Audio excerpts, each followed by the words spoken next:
was born a bodybuilder and I will die a bodybuilder. This is the #1 bodybuilding show in the world. It was really spectacular. We're gonna go up to $500,000 for the winner next year. Welcome to Fit Club Vegas, the ultimate fitness destination for visitors. Drop in for a day pass and experience our 10,000 square foot fitness playground. At Fit Club, you'll find state-of-the-art equipment and a sound system so good you'll pitch your headphones. Conveniently located 7 to 12 minutes from the Las Vegas Strip, Fit Club is a perfect spot for you to come get your pump while visiting Sin City. So come check us out at 4525 West Hacienda, Las Vegas, Nevada. Fit Club Vegas, more than a gym, it's a vibe.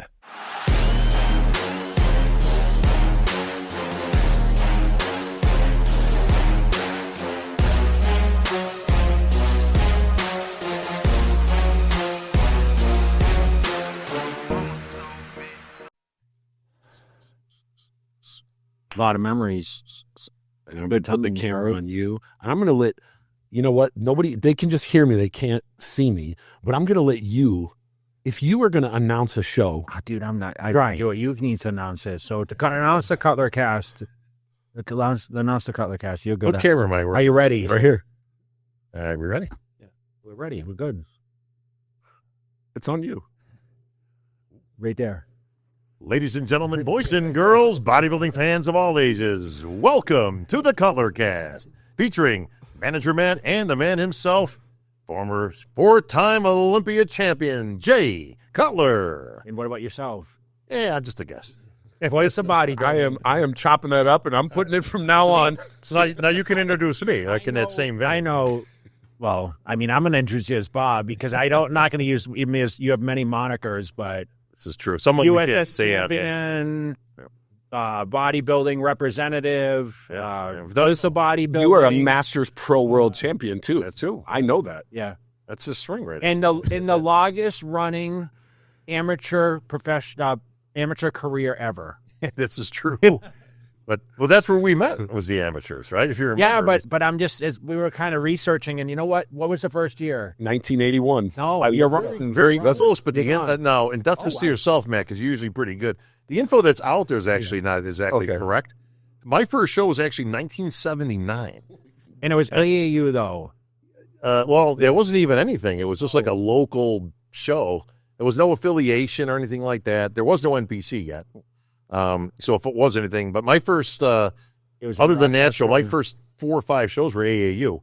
But yeah, 79, I stepped on stage at 13 years old. 13, man. Yeah, I had the big hair, the whole thing. You know what's crazy? Bob competed as an amateur in 4 decades. That's right. Yeah. You think that's the longest? Yeah, there's probably been some. I'm sure there's people, but he actually turned pro. Bro, that's what I'm saying. Yes. Bro, we got buddies that are still competing, like Vinny Galante and some of these guys. They're still competing at the Masters. He won his class at the USA in '93 when I went to Vinny. Yes. He's still competing. Yeah, I just saw him in New York when I was there for the. God bless Vinny, man. I couldn't listen. I wouldn't take anything back, as I'm sure you wouldn't in your career, Jay. But would I do it again? You're like, no. I mean, I wouldn't. Or people say, well, do you miss it? Do you ever miss competing? It's like, no, not really. I mean, I did it my way, right? Like Frank Sinatra. I did what I wanted to do. I never wanted to compete past 40. So I won that Masters World Championships, and I hung them up right on the spot. That was it. But Robin Chang had come to me after, who was promoting the Olympia and producing the Olympia at the time. He says, hey, congratulations, champ. He says, great job. So what do you want to do? I says, well, what do you mean? He says, well, that just qualified you for the Olympia. So I'm hosting the Olympia at that time. Okay. Yeah, so he says, so do you want to continue to host it or do you want to compete in that? Now, I'm no idiot, and I got to be honest, Matt. Something deep inside me, I don't know what it was, but something deep inside me told me I probably wasn't going to beat Ronnie Coleman. Not quite sure. Was but it 06? I just had that feeling, yeah. It was probably because you couldn't beat Marcus Rule. Marcus. I still catch shit from Marcus. I'm huge. I'm like Hasselhoff in Germany. Swear to God. I have the biggest fan because of Marcus. Oh. Because he's second. They got this weird humor about them in Germany. I mean, they got a weird humor anyways, but So to this day, they've got this notion that I was like this big favorite going into the United the Champions. What year was that? Well, this is 02. 02. Okay, I so literally 2000, just, this was only like my second pro show. So, but this is in their mind. Okay. Again, I don't know where they got this from. And that Marcus obviously came, and it came down to me and Marcus, Beauty and the Beast. You can figure it out. And he won, obviously, right? Okay. So, but they got this weird thing that like I was supposed to win the show. You can't, if I go in the show, you can't beat Bob, and they had this weird way of saying my name. They say Bob Cicherillo. It's like TSH, like they have a weird spelling for it. How Rico spells it. Yeah, Rico says it, yeah. But to this day, if I showed you my phone right now on my Instagram, there's German, fans that will go on there, but they'll just randomly come up with this stuff about me and Marcus. But it's so funny because, like, wait a minute, this guy was a top guy. I was making I debuted in 2001 at the Toronto Pro, and then like literally my next show, I did the Southwest Texas where I took second to Durham Charles, and then that was just my third pro show was at the NOC. So you had a pretty good pro run. It wasn't. I mean, For a rookie, you're right. You're the Knicks. The problem was it took me so long to get to the pros that a lot of those I never had any wish of competing past 40. I knew better even then that you're going to get diminishing returns. It's kind of like what you said. I remember you saying that years and years ago. You had some famous quote, didn't you, Jay, about like, I don't know, by the time I get to like 35 or 30, I'd be nuts to still be in there, something like that. But you were on point. It took me 13 years to get my pro card. And I made the most of it while I was there. But then I got the microphone in my hand and it was like, well, this is an easy. That was your call. Like when Robin asked me, I'm like, well, I'm not going to compete. I mean, it's like, I already got, this is my calling, I think, I think I'm better on the microphone than. So the 13 years, was it just because the competition, or did you not? Was there some years where you didn't take it as serious? Or, no, I took it serious every year. And he was close, I think, a couple of times. Well, I came out of it. I got shot out of a cannon. So here's how it folds, right? I have a great teenage career. I beat everybody on this earth except for Sean Ray. Yeah, who name some of the guys that you did beat that were unbelievable. Like, oh well, I mean, name some of the guys. Like in the pros. Yeah, that became good pros. Oh, a lot of them. I mean, like that NOC I was in. I mean, Melvin Anthony. As an amateur. Oh, was it Am? Like, did you beat any good? I beat almost all of them, and I should have beaten all of them. There were shows, honestly, to God, I ain't saying this for any other reason, but it was true, that if the show was on Wednesday, I would have kicked all their asses easily. And I mean easily. I looked that good. And there was always something at the end that would just go haywire. Whether it was, we were trying sodium loading, we were doing that, doing that. But when I came out, great teenage career, 86 junior nationals, when I got my ass handed to me. I was in the light heavies, didn't make the top 15. And I was like, well, that was a little humbling, Came back in 87 and won the whole thing. Won the super heavyweights, won the overall. That put me on the map. All of a sudden, I'm on the cover of Muscular Development and this and that. Went to the 87 nationals, took fifth. 88, took third, did a couples competition. That's right. That was fun. And in 89, I just, boom, second place in the USA to Morant by a point. Top four, I think I was fourth and fifth, I think, in the North Americans and the Nationals that year. And, so it was just boom, boom, boom, top five. I was right there. But because I was right there and not winning, I started to change stuff. And I started to get smarter. And the smarter I got, the worse I looked.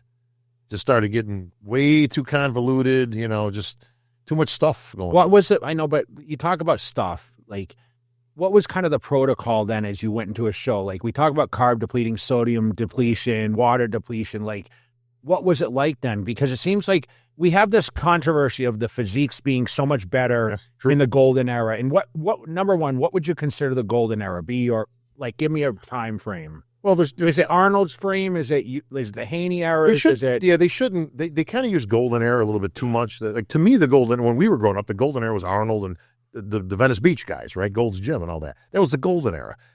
The heyday was the 90s. 80s into the 90s was insane for competition.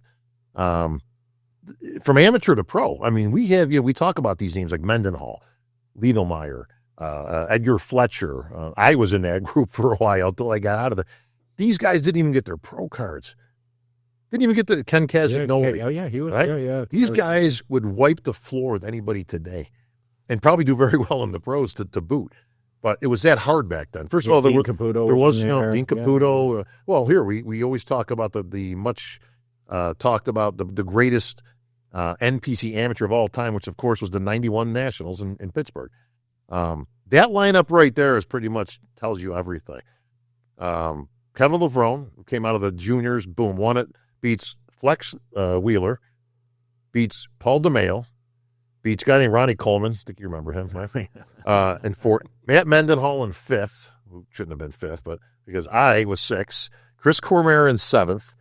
Who was eighth? I think Edgar Fletcher or somebody was eighth. Dean Caputo was in there. Robert Saya.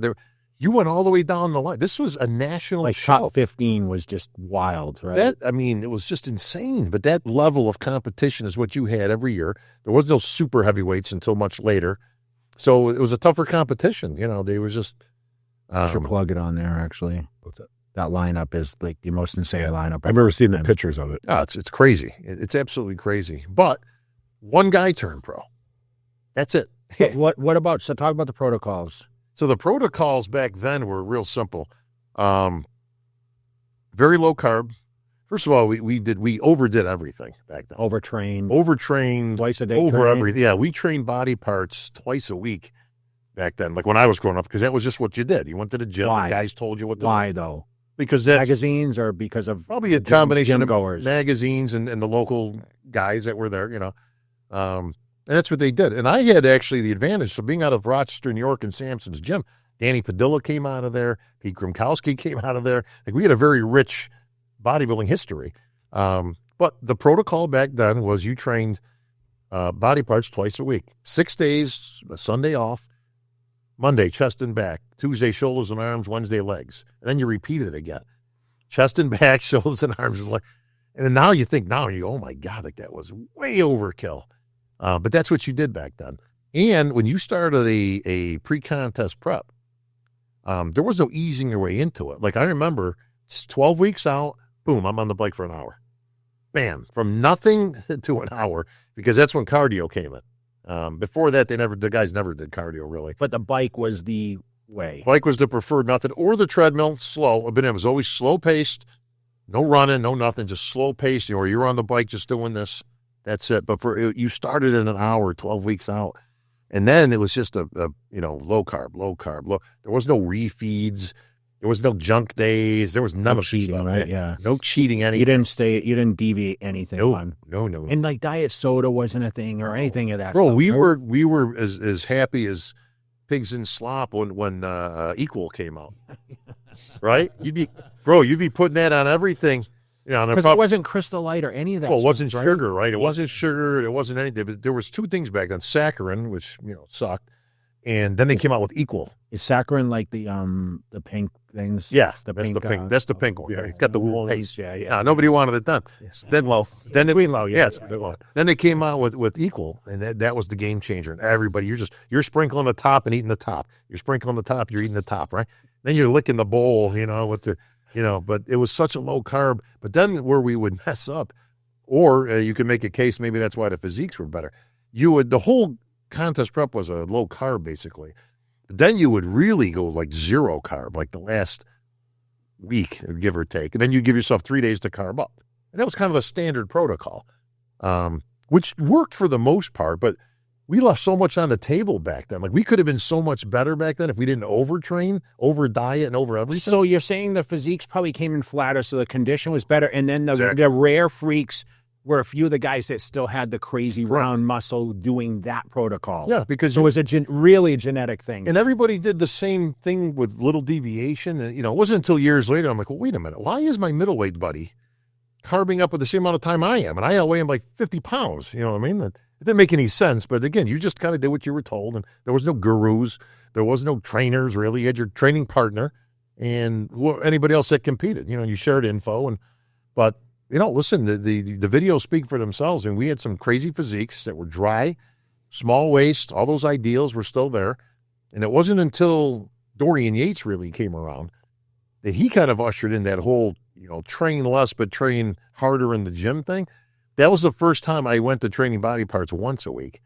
And, boy, what a difference. I think I made more progress in the next 6 months that I made in the previous 6 years just by dialing it back a little bit and doing body parts once a week.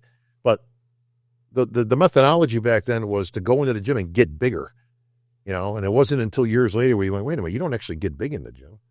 You actually break down in the gym and then you get big. Recovery wasn't even thought of back then, again, until years There was later. no real drug protocols though then, right? There was basics. But basic is what Yeah. I'm saying. It Very wasn't basic. Yeah. Well, listen, let's call it the way it is. Nobody was a genius back then for that stuff. You had guys that knew more than other guys, and pretty much the guy selling the stuff was, considered the expert. Oh, yeah. But you pretty much mapped out your protocol on what you could afford and what you could get your hands on. Which isn't a lot, right? Oh, Which isn't a lot because we're all broke. Listen, you're all broke. You're amateur. You're bouncing. You're trying to make your way, right? Nobody had any money. That's why I kind of laugh and go, oh, those guys are all GH. I was like, GH?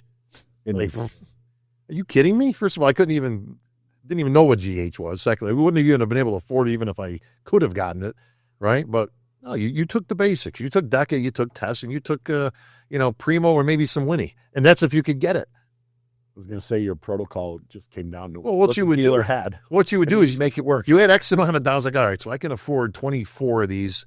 So let's see, if I take Spread it twice out, a week, every week, that's 12. Okay. And that's what you But so the diet was the main thing, is what you Diet was the the main training thing. and But everybody puts way too much emphasis on the drugs to this day. Yeah. To this day, it's still the same basic compounds. And actually, all the other stuff that's kind of get put in there is actually at a detriment. The biggest thing, and I've said this for years now, the biggest problem with bodybuilding to this day is when insulin came in. And that blew everything up. That's the first time you saw guys in shape for a show, but still had like that off-season belly. Like they had abs, but it was bowed out. Like when you're in the off-season, you're eating.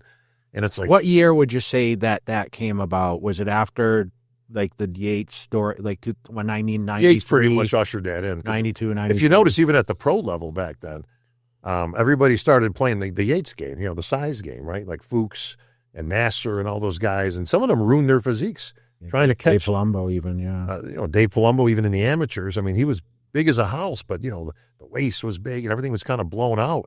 Not just for him, but for a lot of guys. And but that's where things started to go south. But the problem, as always, as we always talk about, is a lot of those physiques got rewarded. And it's like, well, what do you expect the guys behind them to do? Yeah, it just got bigger and bigger, Sure, so I don't, there's equal blame to go around. People say, well, the judges can only judge what's in front of them.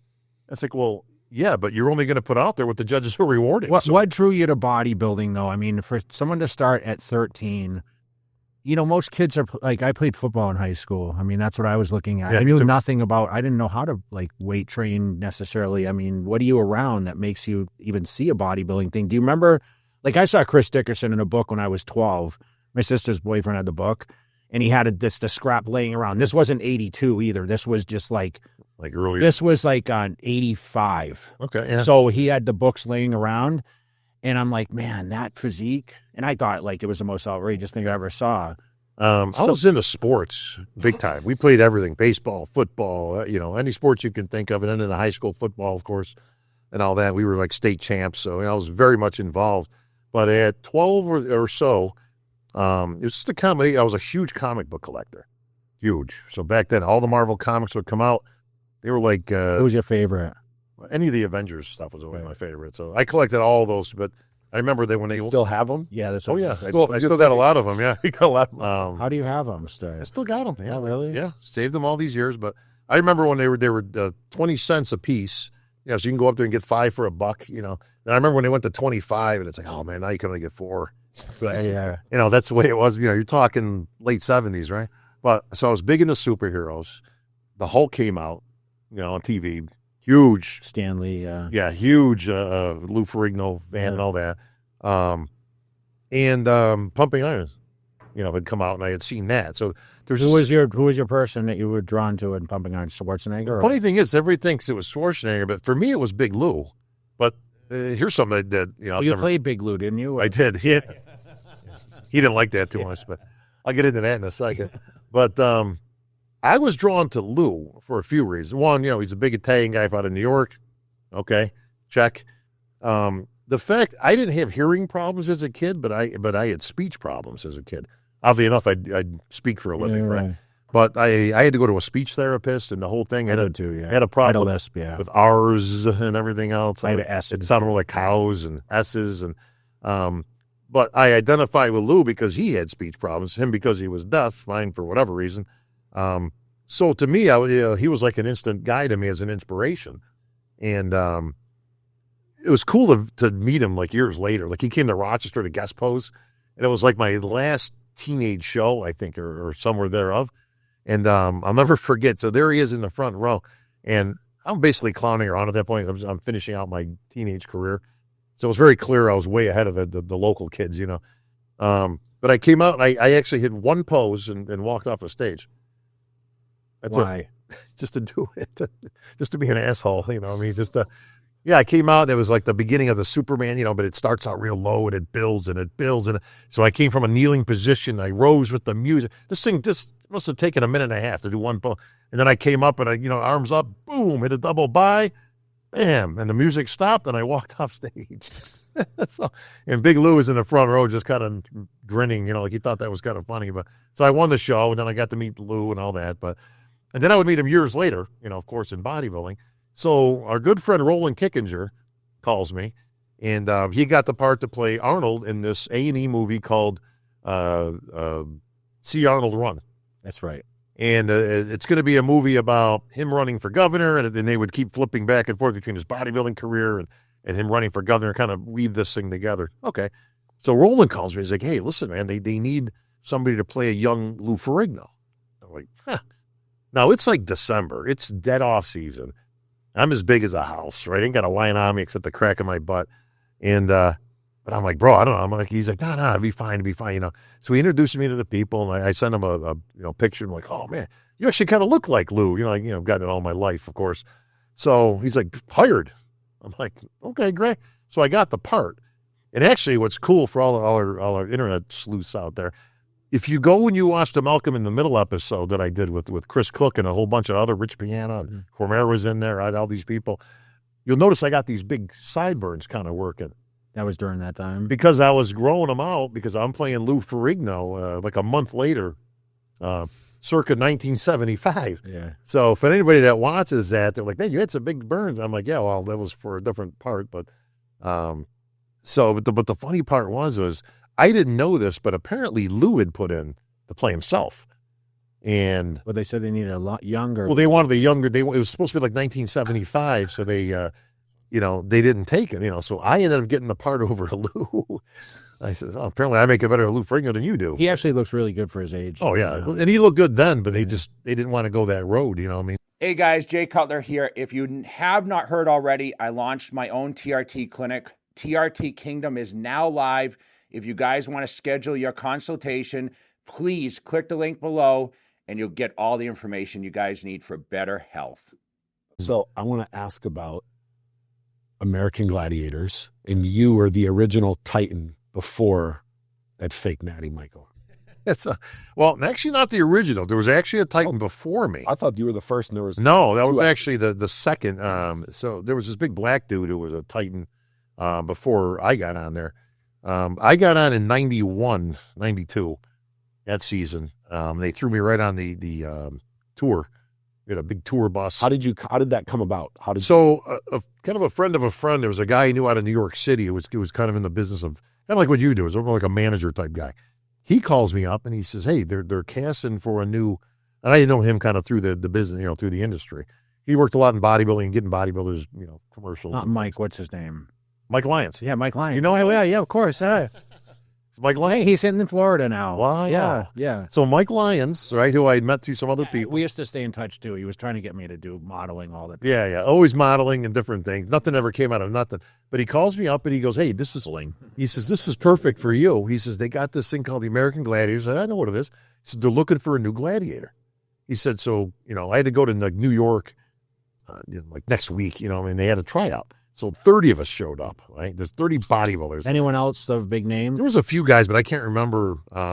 Was it people just in the East Coast? I want to say like Jimmy Mentis was there. Yeah. There was a few people like, I may be wrong on that one, but I'm pretty sure it was Jimmy. But there was a bunch of big guys, right? And this and that. So I had gone, and long story short, they had like a little obstacle course you had to do, and then they had an interview portion. and they picked one guy, and that was me. And well, here's some sidewinding stories for you. While I got the gig for the Gladiators, I was actually on a league to establish a what do you call it? A bowling score, you know, an average to go on the pro league, to the Pro Bowlers Association. So you're a bowler? Yeah. So, of all things, right? I'm actually in a league that's designed to get an average, you know, so you can go on and compete, you know, the whole thing. And I was about halfway into it, and that's when I got the call to do the Gladiators thing. So my elusive bowling career never took place. So you were that good at the obstacles? Is that how you performed? I kicked ass. I mean, Because you're athletic. they had the pugil sticks, they had the obstacles. So what was it like though? Like, but I was stage though. See, I was smart though, because what I did. Remember, we had the spandex, like the singlets and stuff like that back then. So I actually wore like a singlet combination, which looked very similar to what the Gladiators were wearing. All the other guys were like in sweats and t-shirt and loose, but I figured, you know, let me look the part. You know what I mean? And I think that really honestly helped me get the job, because I looked the look, you know. Well, they could see your physique and They could everything. see my Were you in physique. good shape at this point? I was in great shape. I leaned it down to about 230 or 220. Okay, so gave you enough time. So, or were you competing around that? Well, time? I was, but at that time, I don't think there was anything in particular. And what was it paying at that point? You remember? I want to say, I could be wrong. I want to say it was like over $1,000 a week, And how many weeks? which was good money for back then. You know what I mean? It was huge. What was it? What was the cycle? How long was it? Oh, it just went on for months. I mean, Okay. we were just on a tour bus, and you go, you know, city to city to city to city. Sometimes there'd be two, maybe even three. And who else was on the bus with you for other people? So I took the spot of Thunder, of Billy, Okay. who got hurt. Funny story on that one, which I'll tell you in a minute. I took his spot. Gemini, Laser, Nitro. Was Ray Hollett there? Ray, Tanya Knight? Ray Hollow was there. Tanya, girl named Storm, Jazz, Sky, real tall blonde girl, Saber. I mean, it was all the basic, you know, all the ones you see on TV. And Mike Adamley was on there. Okay. Now, Mike was, you know, doing the commentary Yeah. with Larry Zonk at the time. And Mike was a huge bodybuilding fan back then, so he knew who I was even then as an amateur.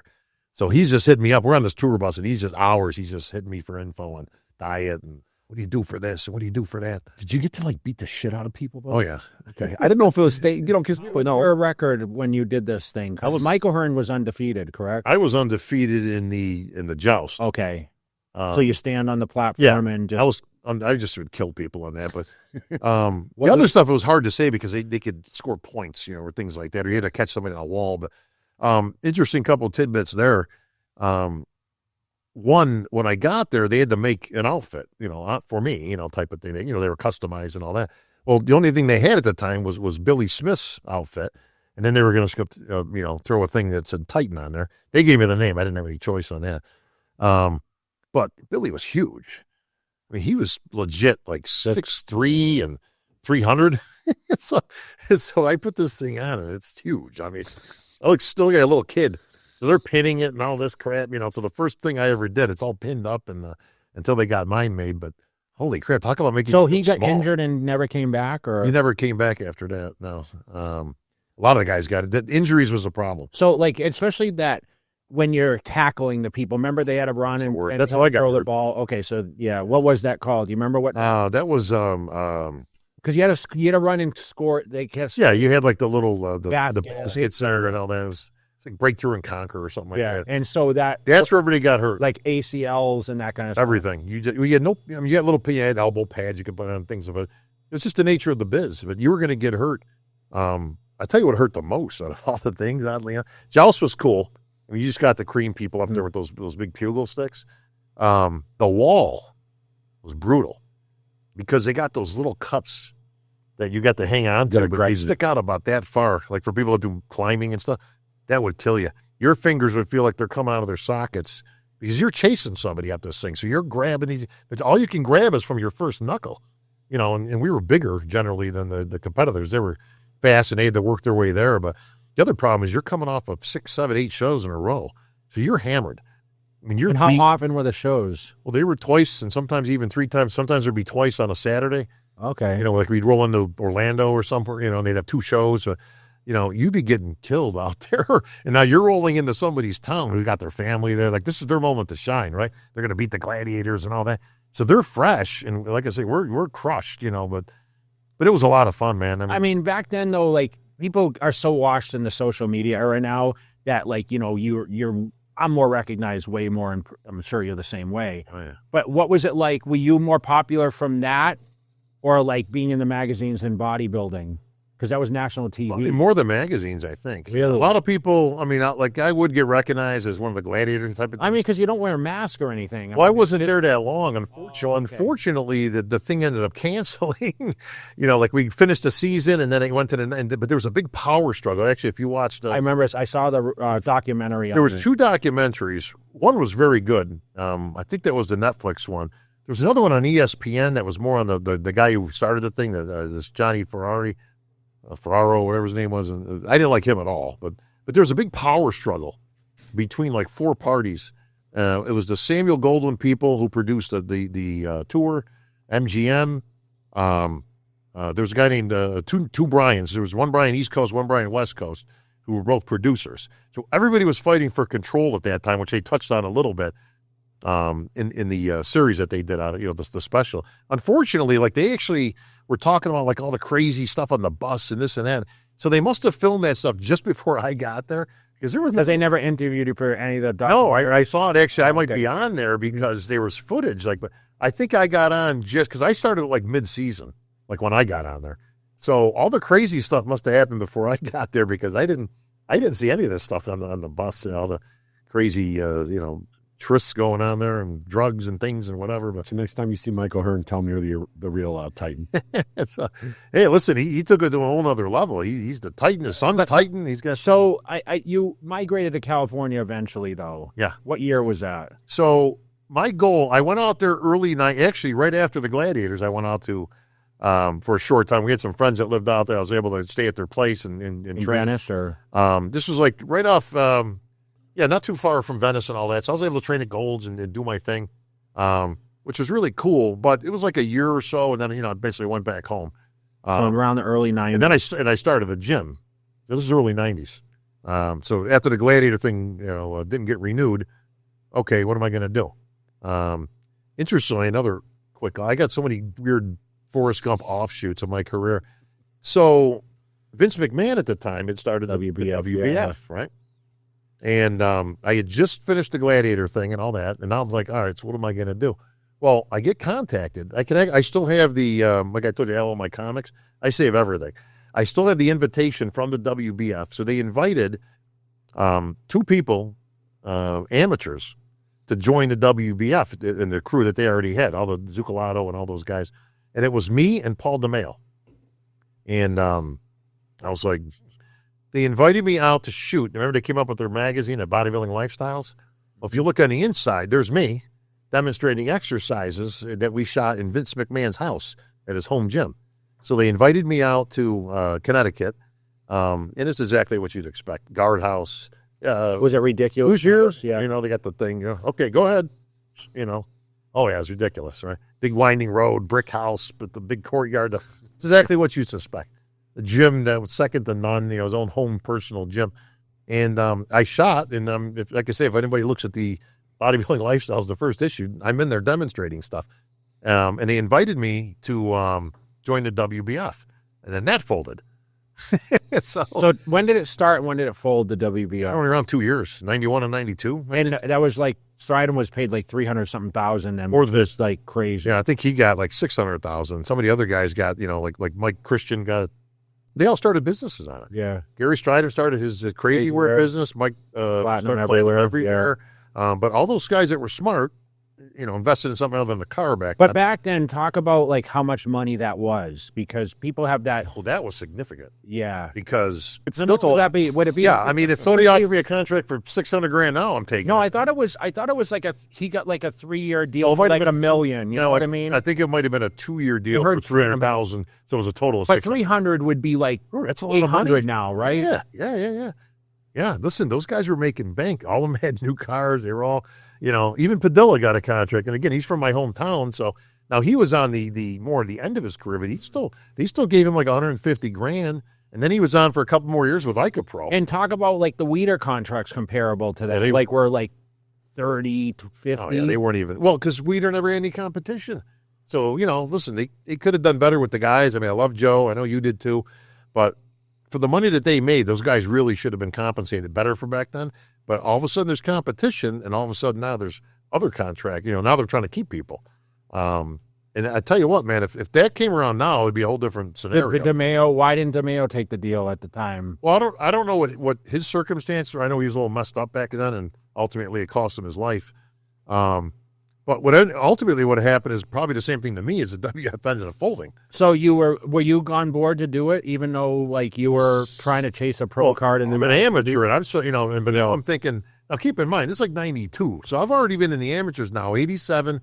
88, 89, 99. I'm 6 years. I mean, you're starting to beat your head against the wall, though, and be like, what am I doing? I mean, it's like my scenario against Coleman, right? Well, and I'm thinking to myself, well, why wouldn't I take this deal? And keep in mind, I've beaten a lot of those guys that were on there already, like Jimmy Quinn, right, and some of those guys. And so I could have easily competed with them and probably beaten most. Because you had a great physique. It was just, you think it came down to more conditioning on your side? It was all conditioning. I always had these guys beat. Symmetry, proportion, shape, all that kind of good stuff. It was all conditioning for me. And whether I could hone it in, and sometimes it would hit, and sometimes it wouldn't. I was just inconsistent. That's why it took me so many years. But to answer your question, I'm thinking to myself, well, all right, where am I going with this, sir? All right, so I'm a gym owner now. I'm going to open up my personal training gym and all that, but I'm looking at the future. Like, what am I doing? So I'm not going to not take a serious look at it. But then it folded. So now the WBS gone, right? So that offer's off the table. Now they had offered me a potential wrestling contract, which definitely is me. Anybody knows me is like, oh, you could have easily been a pro wrestler, like type of thing. But the problem I had with that was right when all the steroid stuff hit. Right when McMahon had to go to court with Hogan and all that stuff. So wrestling had a big dip. It was like the worst time in the world to try to get on. So, like, well, let's see where this goes. But so I didn't bite on the wrestling deal. You regret it ever? No, not really, because I mean, wrestling was in the dumps, bro. I mean, I don't know if people remember how bad that was at that time. And then they had to differentiate it as a sport versus. That's when I went to WWE instead of WWF, because they had to substantiate that it was an actual sport or you're actually entertainment. And that's how the whole steroid thing got resolved. Why did they have to do that, though? Well, they had to change. Oddly enough, it had nothing to do with that. They had to change the name because the WWF, the World Wildlife Federation, the one with the little panda, that insignia, came after him. Yeah, they came after him because they were both WWF. So that's how that got. So they probably says, you know what, screw it, let's just go to entertainment anyways. But it all converged at the same time. So that ended that, and then literally I went back to competing. In the amateurs. So 94, 95, 96. 96 we were together. We were 96. So 96, me and Jay meet. Backstage. We were actually hung out, he and I. We became friendly for. And I remember we were kind of sitting around, and King Kamali was pacing back and forth, and he had this jacket, and it said "Prepared to be Terminated" on the back. And Bob and I are looking at each other is this guy for real? Oddly, he would become one of my closest friends, right? But at the time, we don't know who he is, right? So I'm sitting, we just kind of meet. Hey, how you doing? Do you remember meeting each other at Gold's Gym up in the offices? Before that? Yeah. Okay. I think it was either just before or just after, but I remember I was there. And I was up there with, I don't know if it was Ed or somebody who was up there, but you keep walking in. It was like, so my first time was 93 there, and I came out in 95, 96. Yeah, it was somewhere around there, but I distinctly remember seeing you there, at that time. But yeah, so we're backstage, and we kind of buddied up. We're just kind of waiting. We were sitting against the wall, he and I, just kind of waiting. We're waiting and waiting and waiting. And King, who I didn't know at the time, is pacing back and forth. He wouldn't stop. He just kept. And he just had that mean look, and he was ready in the T-shirt, prepared to be turned. He was all business, you know what I mean? And Jay, who's exactly how Jay is today, kind of looks at me and he starts laughing. He goes, "Bro, what's up? What's up with this guy?" It's my first time at the Nationals. I had known him from obviously his competitive career, so I'm okay, a recognizable face. We just started talking, and see now there was another great show there, right? So you would go on to victory. I was probably in the middle of the pack. Tom was second. Orville Burke was third. Columbo was fourth. It's some talent there. I'm probably 8th or 9th or 10th, somewhere. But same thing, just conditioning, just not on. Just blew it again, kind of. So talk about California. When did you said you opened a gym? That was that in Rochester? At Upstate New York, Okay. in Rochester. And what happened with that? I had it until I basically got rid of it when I turned pro finally. So I had it from 91 until 2000. Yeah, but weren't you living in California by that point? No. I was still in Rochester running my gym, making a living, just trying to figure out what I'm going to do in here if I don't turn pro. Got to 1998, blew my back out playing baseball. We had a softball team for the gym, which was very good. Like we just kicked ass, and I was just a big home run hitter, man. I was always athletic. Yeah. I would just be crushing balls, But I took a nice big mighty Casey at bat swing, and I just felt my lower back, and I'm like, oh man, it was always a weak link. Like I could never get past 500 pounds on a squat, just because if I did, it would always catch me. Like you'd be walking crooked for the next couple of days. I had to go to my chiropractor buddy. Just a weak link in the armor, but I finally did it in, and I did it good. I literally broke off the disc into the nerve channel. So it broke in half. So obviously when I came around, it pinched it. It broke it. Half went into the nerve channel, which kind of gave me that deadening feeling down the leg. And you knew like, okay, I got some problems here. So long story short, I ended up having to get in surgery. But the surgeon, I was getting ready for the 98 USA. And everything was looking good. And again, on track, right? The whole thing. And the surgery didn't get scheduled until after the show. Like, well, the quickest we can get you in is whatever this date is. And I'm like, well, stupidly, I might as well go to the show. Yeah. So I get the rest of course I bomb out, didn't do anything, but they removed the discs and they fused my back together. So I think I lost like an inch in height. So, I want to, so pretty much you figure out, this might be a problem here because I'm asking my buddy Dave, who was a doctor at the time, like, so what's the prognosis there for healing? He's like, well, nerves are funny. He says it could come back. It could not come back. But pretty much if they heal, nerves heal at a rate of 1 millimeter a day. Like 1 millimeter? He's like, yeah. So you could do the distance between your lower back and your toe. And wow, it might take a while. Yeah. But consequently, I got back in the gym, started from scratch, 0. That was a very difficult time for me because, nothing's worse. I mean, I know we've all had injuries and things like that, but and maybe you can relate to this in some degree. But I remember coming back in the gym, like I was out of the gym for like 8 weeks. And biggest break ever, probably. Bro, I'd never missed 8 days, ever. I love training, I mean, I had to take take Sunday off. Like, don't come in the gym. 8 weeks in a row, right? And I come back and I'm as weak as a kid. And I just remember sitting on the end of the bench and I'm looking down at the dumbbell rack. And I thought to myself, like, man, I used to just grab those hundreds and just start warming up. Just grab the hundreds, boom. Just boom, feeling big, right? The whole thing. And I can't do that. I got to have my buddy grab my arm to pull me up on the bench because I don't have the core strength at this. It's just like, it was so depressing to think like, oh my God, like I've gone so far back. Am I ever going to get, but it came back, of course. And then I actually got ready for the 99 Nationals. So it was only a year, literally, and took second. So it was like my big comeback. Finally got my crap together. Who won? King Kamali. Yeah, beat me there. Okay. So that's when I saw a King. Was that still heavyweights then, or did they start heavy by then? Because when we competed, no, there was supers. Okay, but because I was coming back after all that time off, I was actually right on I was like 225, which was the cutoff. Yeah. So we're like, well, listen, can't beat him, join him, but at least I'll be in shape. You know what I mean? And I was. I mean, I pushed King right to the end. He ended up getting the nod. I remember him talking about that he just barely made heavies. Oh, yeah. Well, he was just making it. Like I said, I had to keep myself there because my natural weight wanted to be in the supers. But like I said, coming off the injury, I was like, okay, let's just go with it. So me and King battled it, and he ended up getting it. I can't remember who won the supers, but whoever won the supers. Aaron Madron. Was it Madron? It might have been. It was one of those. That time, yeah. But yeah, it was. But that gave me, a runner-up finish. Fine, I'm back. Right, it's 1999. I'm back. Okay, and I was like, okay, the leg had come back. The training was fine and all that. I just trained smart. I just stayed away from stupid things. I didn't do bent overs anymore. I didn't do T-bars. I didn't do. Did it affect your training though, or just in that manner? Like I was just smart enough not to put myself in that position. Maybe I could have done it, but that Dorian Yates thing always stuck in me, where he tore up all his body parts doing ridiculous things that you could have just picked a different exercise. So consequently, I got with George Farah. Now, George at the time is just George. He's not a guru. He's just George from Samson's, you know.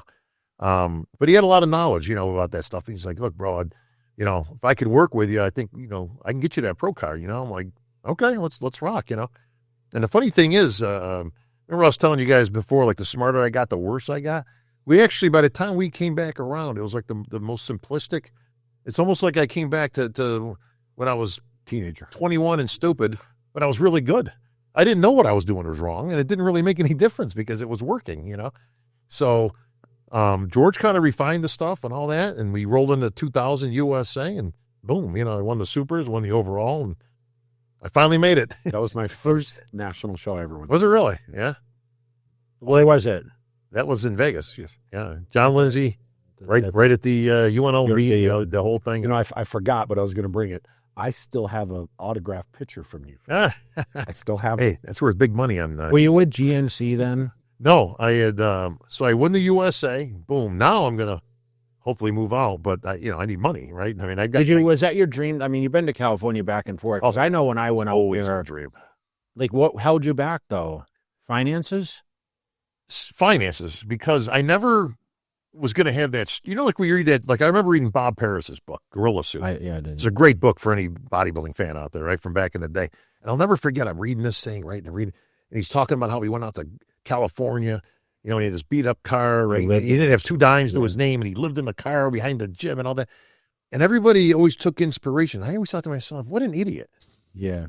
You know, like I didn't find it inspiration. I thought to myself, well, how stupid can you be? Why would you go out there without a good job? You know what I mean? And then a means of support. And these guys wonder why they get involved in all these weird things. And, he does gay for pay. It's like, well, first of all, I got a problem with that. It ain't for pay. Okay. You're there into that stuff or you ain't. Yeah. But why would you ever put yourself in a position that you got to either sell drugs or you got to do weird things or get, just work seedy jobs?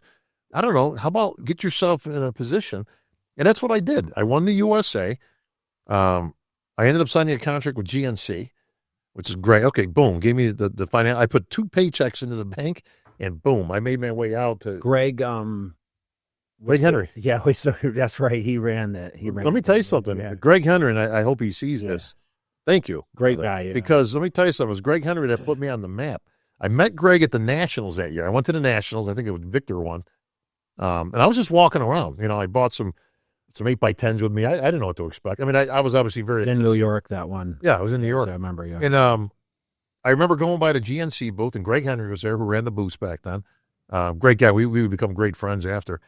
And we got shooting the breeze. He's like, hey, congratulations, man. I saw you at the show. And, you're pro finally, all that. And I go, would you mind if we started shooting the breeze. I said, would you mind if I parked my ass here at your booth and, just sign pictures? Absolutely, right? And that's how it literally started. And then he saw my interaction with the people and the fans and all that, and signing autographs and, doing the whole thing, shaking hands, kissing babies. And it was right after that he had made it possible that they took a look at me and they signed me. So I signed a 2-year deal, and literally was on like the next plane to California. The day I moved out of Rochester, it was a complete snowstorm. Snow was coming down. I'm thinking, oh, please don't let this flight get. I could just taste, like when the doors would open, even at LAX, you'd be like, oh, like it's warm, it's California. You know what I mean, bro? This was always the dream. This was supposed to happen 10 years ago, right? So I was gone, man. Boom, I was out, got an apartment. Tom Prince, I was good friends with him already, and so he's like, "Yeah, come on out, bro. I'll get you set up an apartment. This and that." Do you remember where you stayed first? Yeah, it was at I don't know the name of it, but it's where it is. It's that place right off of Lincoln Boulevard, right next to the airport.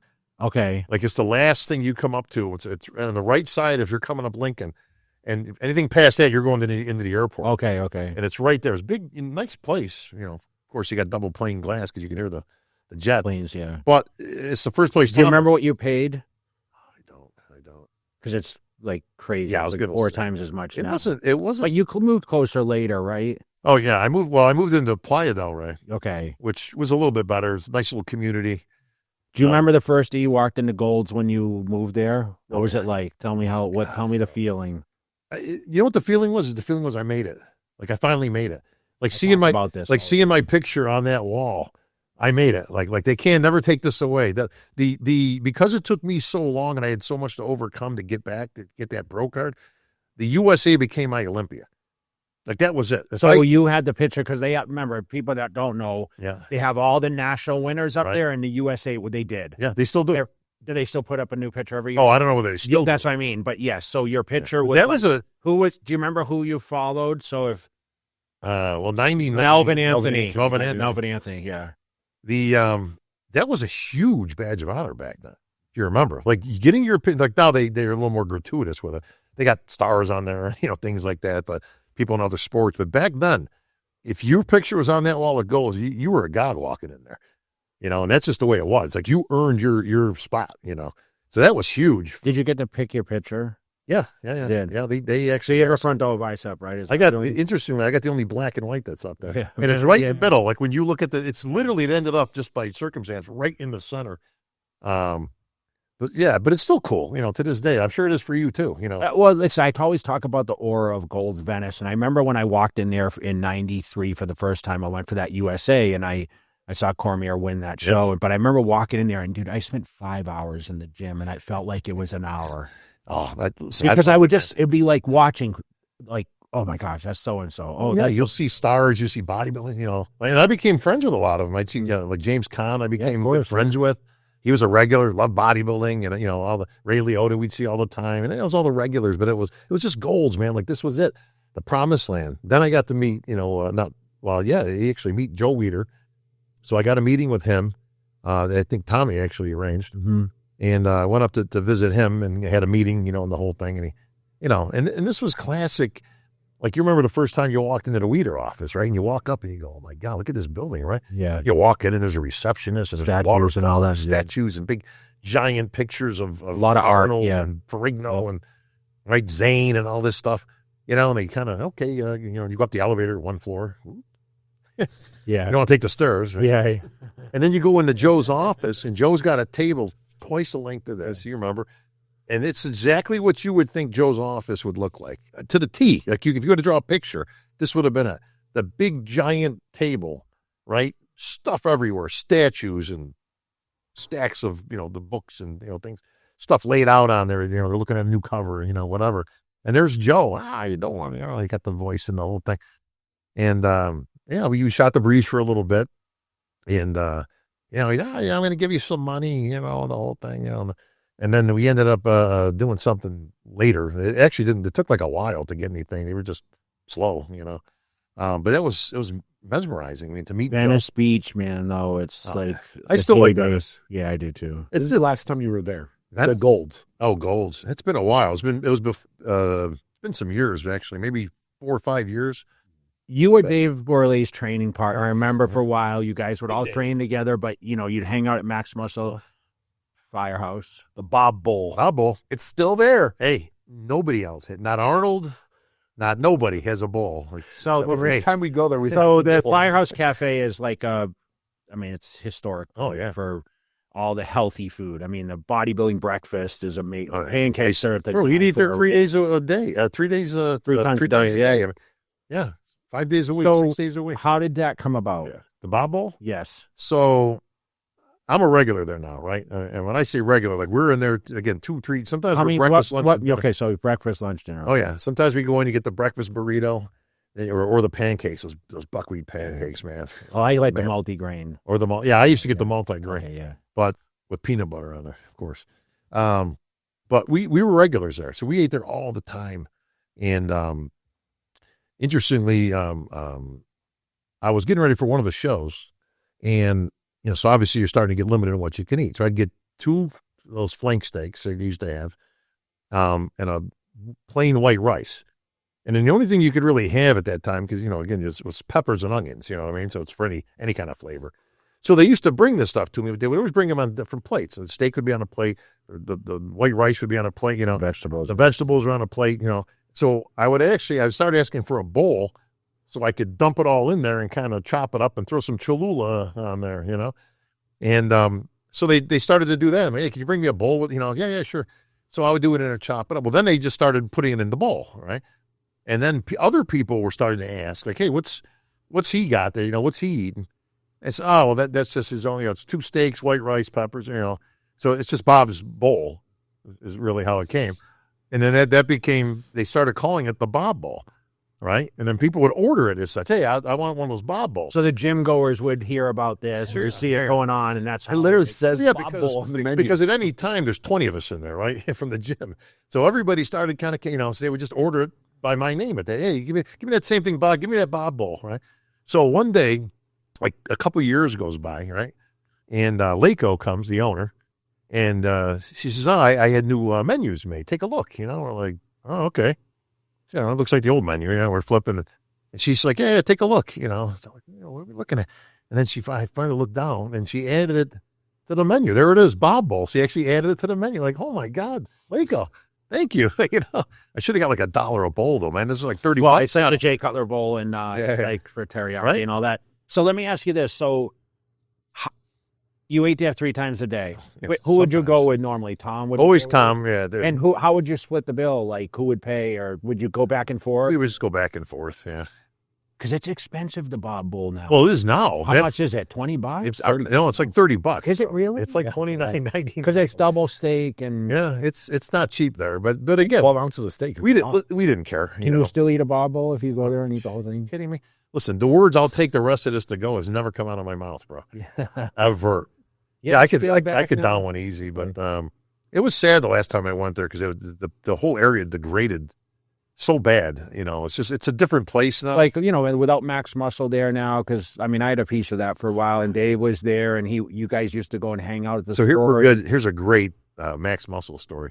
So Max Muscle, for those who don't know, was basically a clothing store and supplements things. Another historic. Literally right down the street and right across the way from the firehouse. You could walk there in 2 minutes, right? And I moved there. We get in there, like literally the first day I'm there. Tommy's like, "Come on, stop in Max Muscle. They got like every Monday of the new month, they come out with the new shirts and stuff. Right? And everybody's just getting free stuff, right?" He's like, "Come on, you go get some free T-shirts." And I'm like, "Free T-shirts?" He's like, "Yeah, come on, you're a pro now. You know the whole thing." "Oh, okay." So we're in Max Muscle. There's probably 6-8 guys in there, just literally hanging around, shooting the breeze, talking about everything bodybuilding, right? And I'm the new guy, right? So I'm there, and hey, Bob, hey, congratulations, man. Blah, blah, blah, blah, blah. So I'm just kind of taking this all in, right?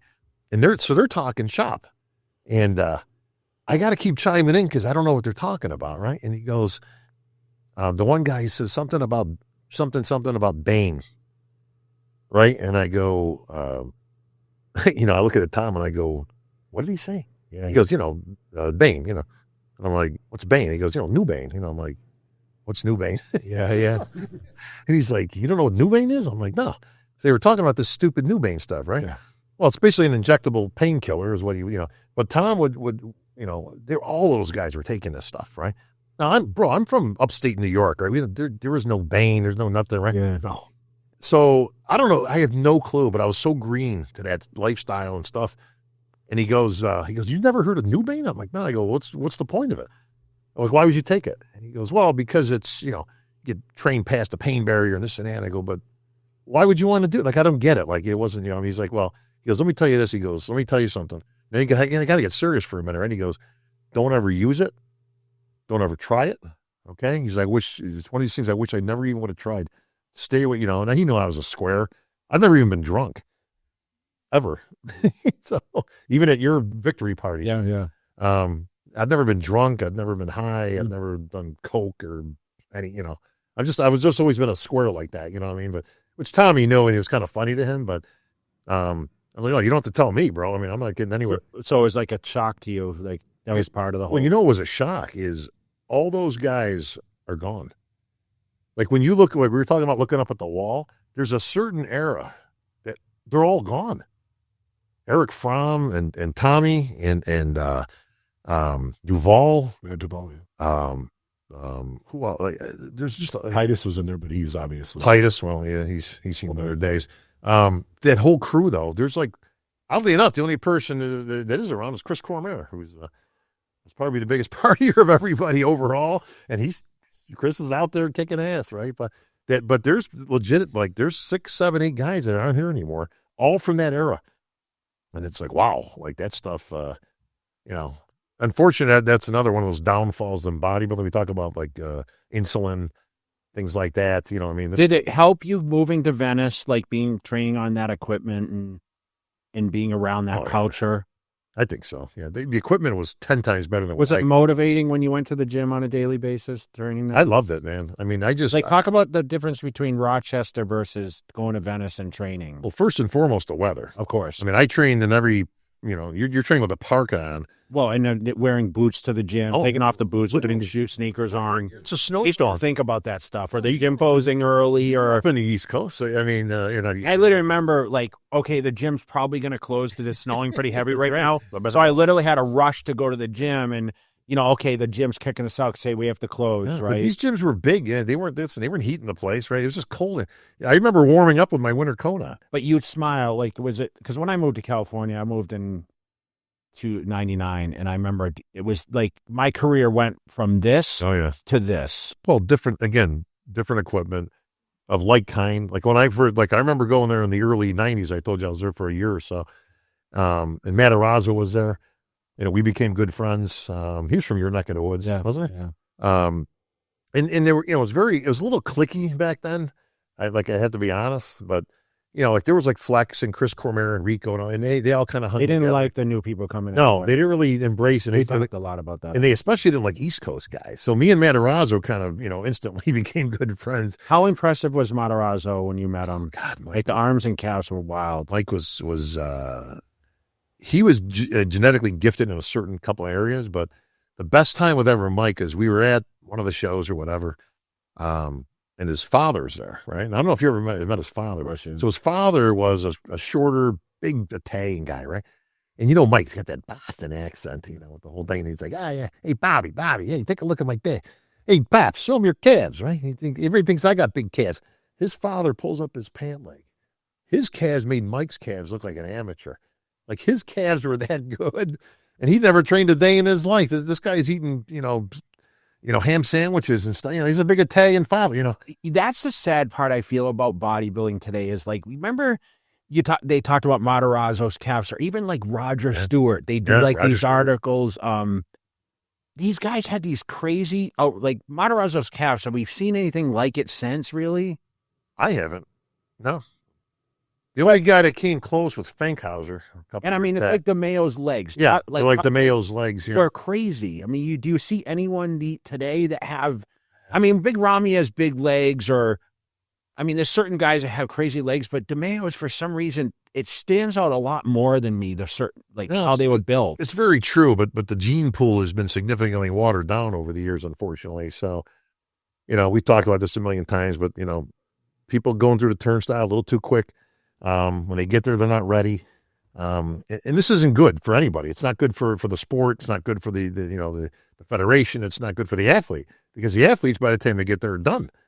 They're finished. What do you think about Victor Richards? Remember seeing him in person? I was never a big Victor Richards fan. One, because he was around the same time I was trying to get a pro card. So I remember seeing him at the 87 Nationals in Atlantic City, walking around, But anytime anybody would refer to him as the uncrowned this or the uncrowned that or it would make me shudder, because I'm thinking to myself, then get on stage. But I had the same attitude to any of those guys. Jeff King out of the AAU, come and compete. Nobody's going to give you a pro card. How impressive were some of these guys? Well, Victor was impressive to look at. He was huge. I remember seeing him in person. You don't understand. I've never seen him. He couldn't diet. And he had no real wish to diet or to even really compete.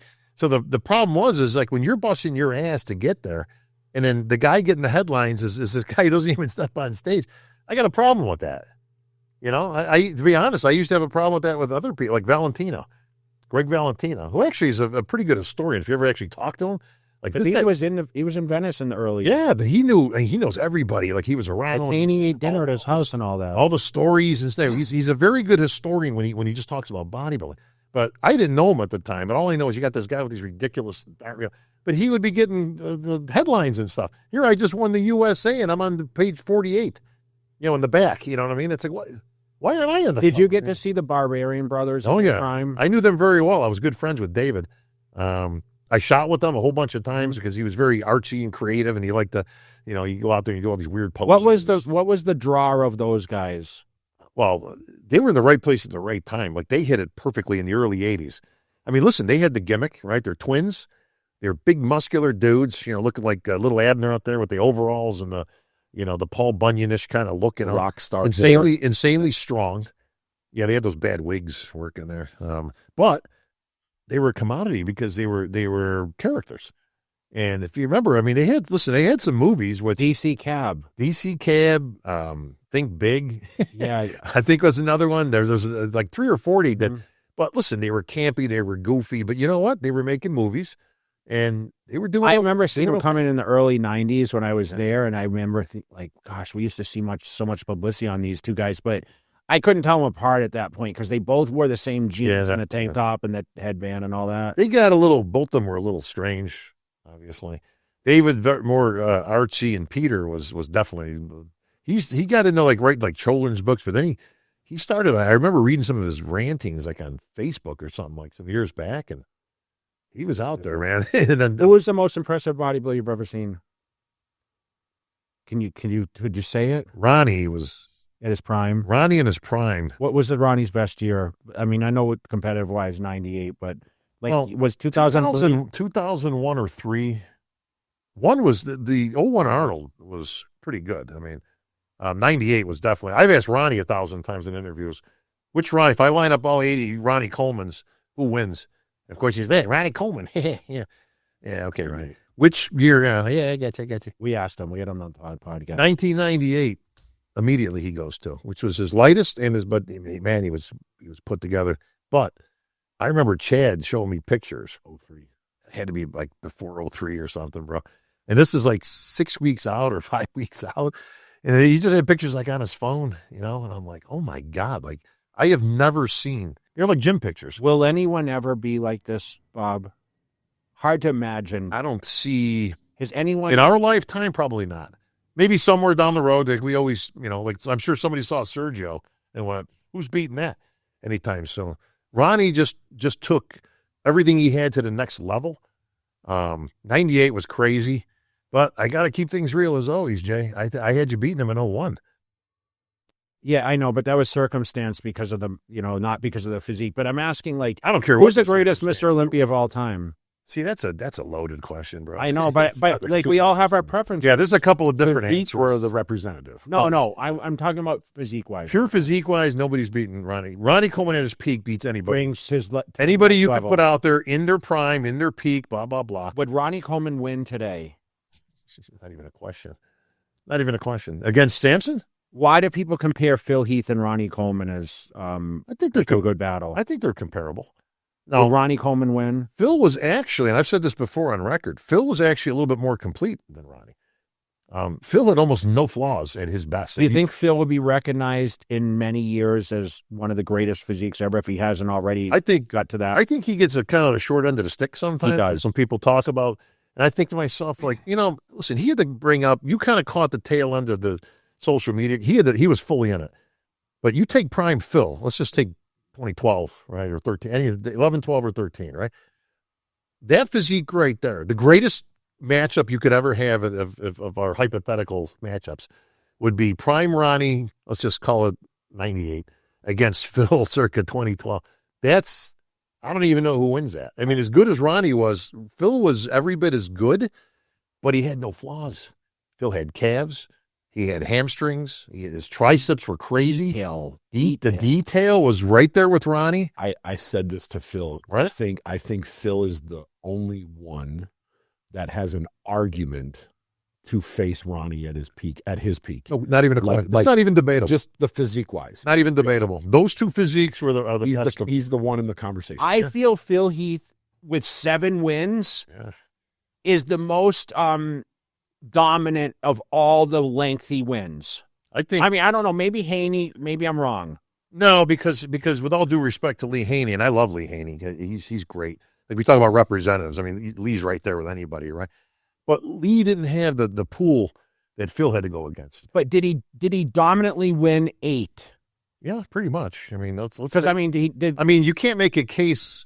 Because 90 Labrada was close. Labrada was close, but listen, I love Lee, but Labrada, but come on, man, he's giving up 70 pounds of muscle, but I don't think Phil was so dominant in 07. And listen, I've said this before. Phil could have had a few more wins in there. I didn't have 2010, he could have beat me, honestly. arguably. I mean, with all due respect to you, of course, but that was close. I think 08, he could have won it. Well, I don't have. Dexter won in 08, but I think Phil Heath got third that year. You got, you could make a case for 08, and I never had Roden beating him. Even though Phil was a victim of being Phil. Phil's being compared against himself, which isn't really fair. If that was the first year you ever saw Phil Heath, he wins that show. Because he beats Roden in every single, and Roden had too many flaws to me, with all due respect to the deceased. But he was weak up top. His chest was weak. His back was weak. His arms were very weak. Do you agree or disagree? I can see that. You can see the opinion.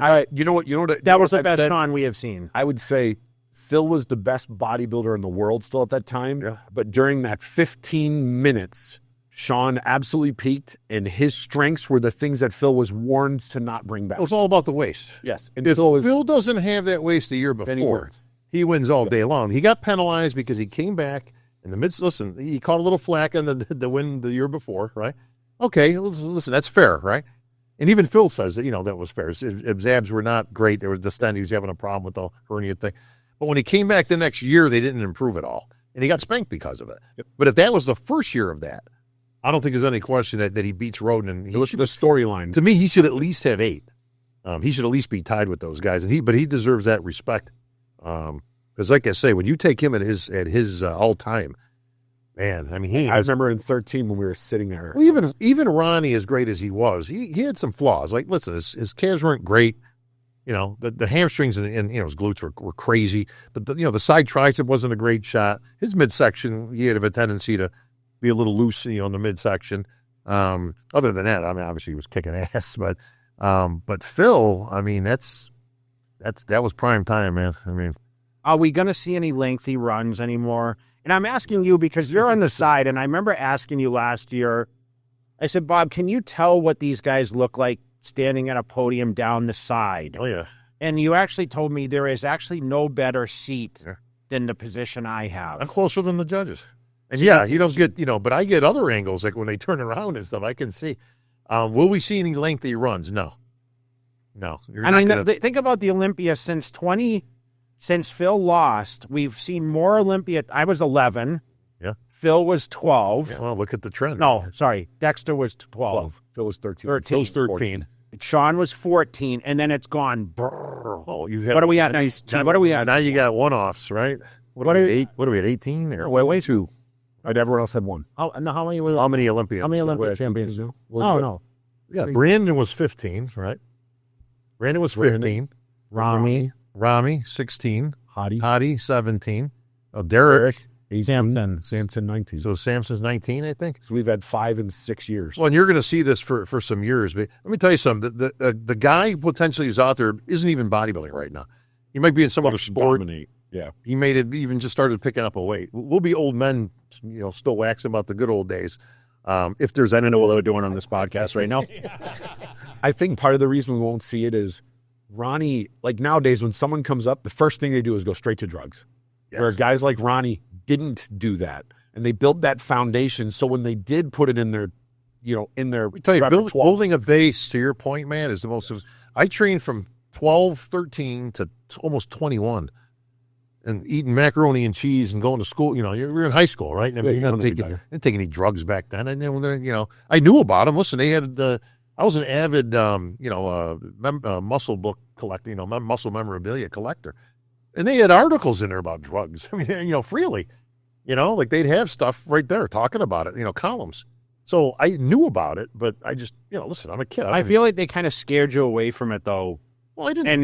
They 15, 16, 17. I don't know. I'm not drugs. I didn't even know where to get them. Me too. I mean, I could have got them from the gym. I mean, like I say, but I got to give the guys credit at the gym because they were all older guys back then. Yeah. And by older, they were probably in their 20s, and maybe steer you away. Yeah, I'm a young, and they did. They would always insist, not that I was looking for it, but, you're doing it right, kid. Build a base. That's it. They were always very supportive. I've never pushed drugs or anything. Hey, why don't you try a little, Listen, I could have kicked some major ass if I got on some gear. I mean, I was already kicking ass when I was 16, 17, 18, 19. I mean, I was killing people. And I was on nothing. Like I said, I didn't even diet back then because I thought dieting, was against the grain. I'm trying to get bigger, it was that type of thing.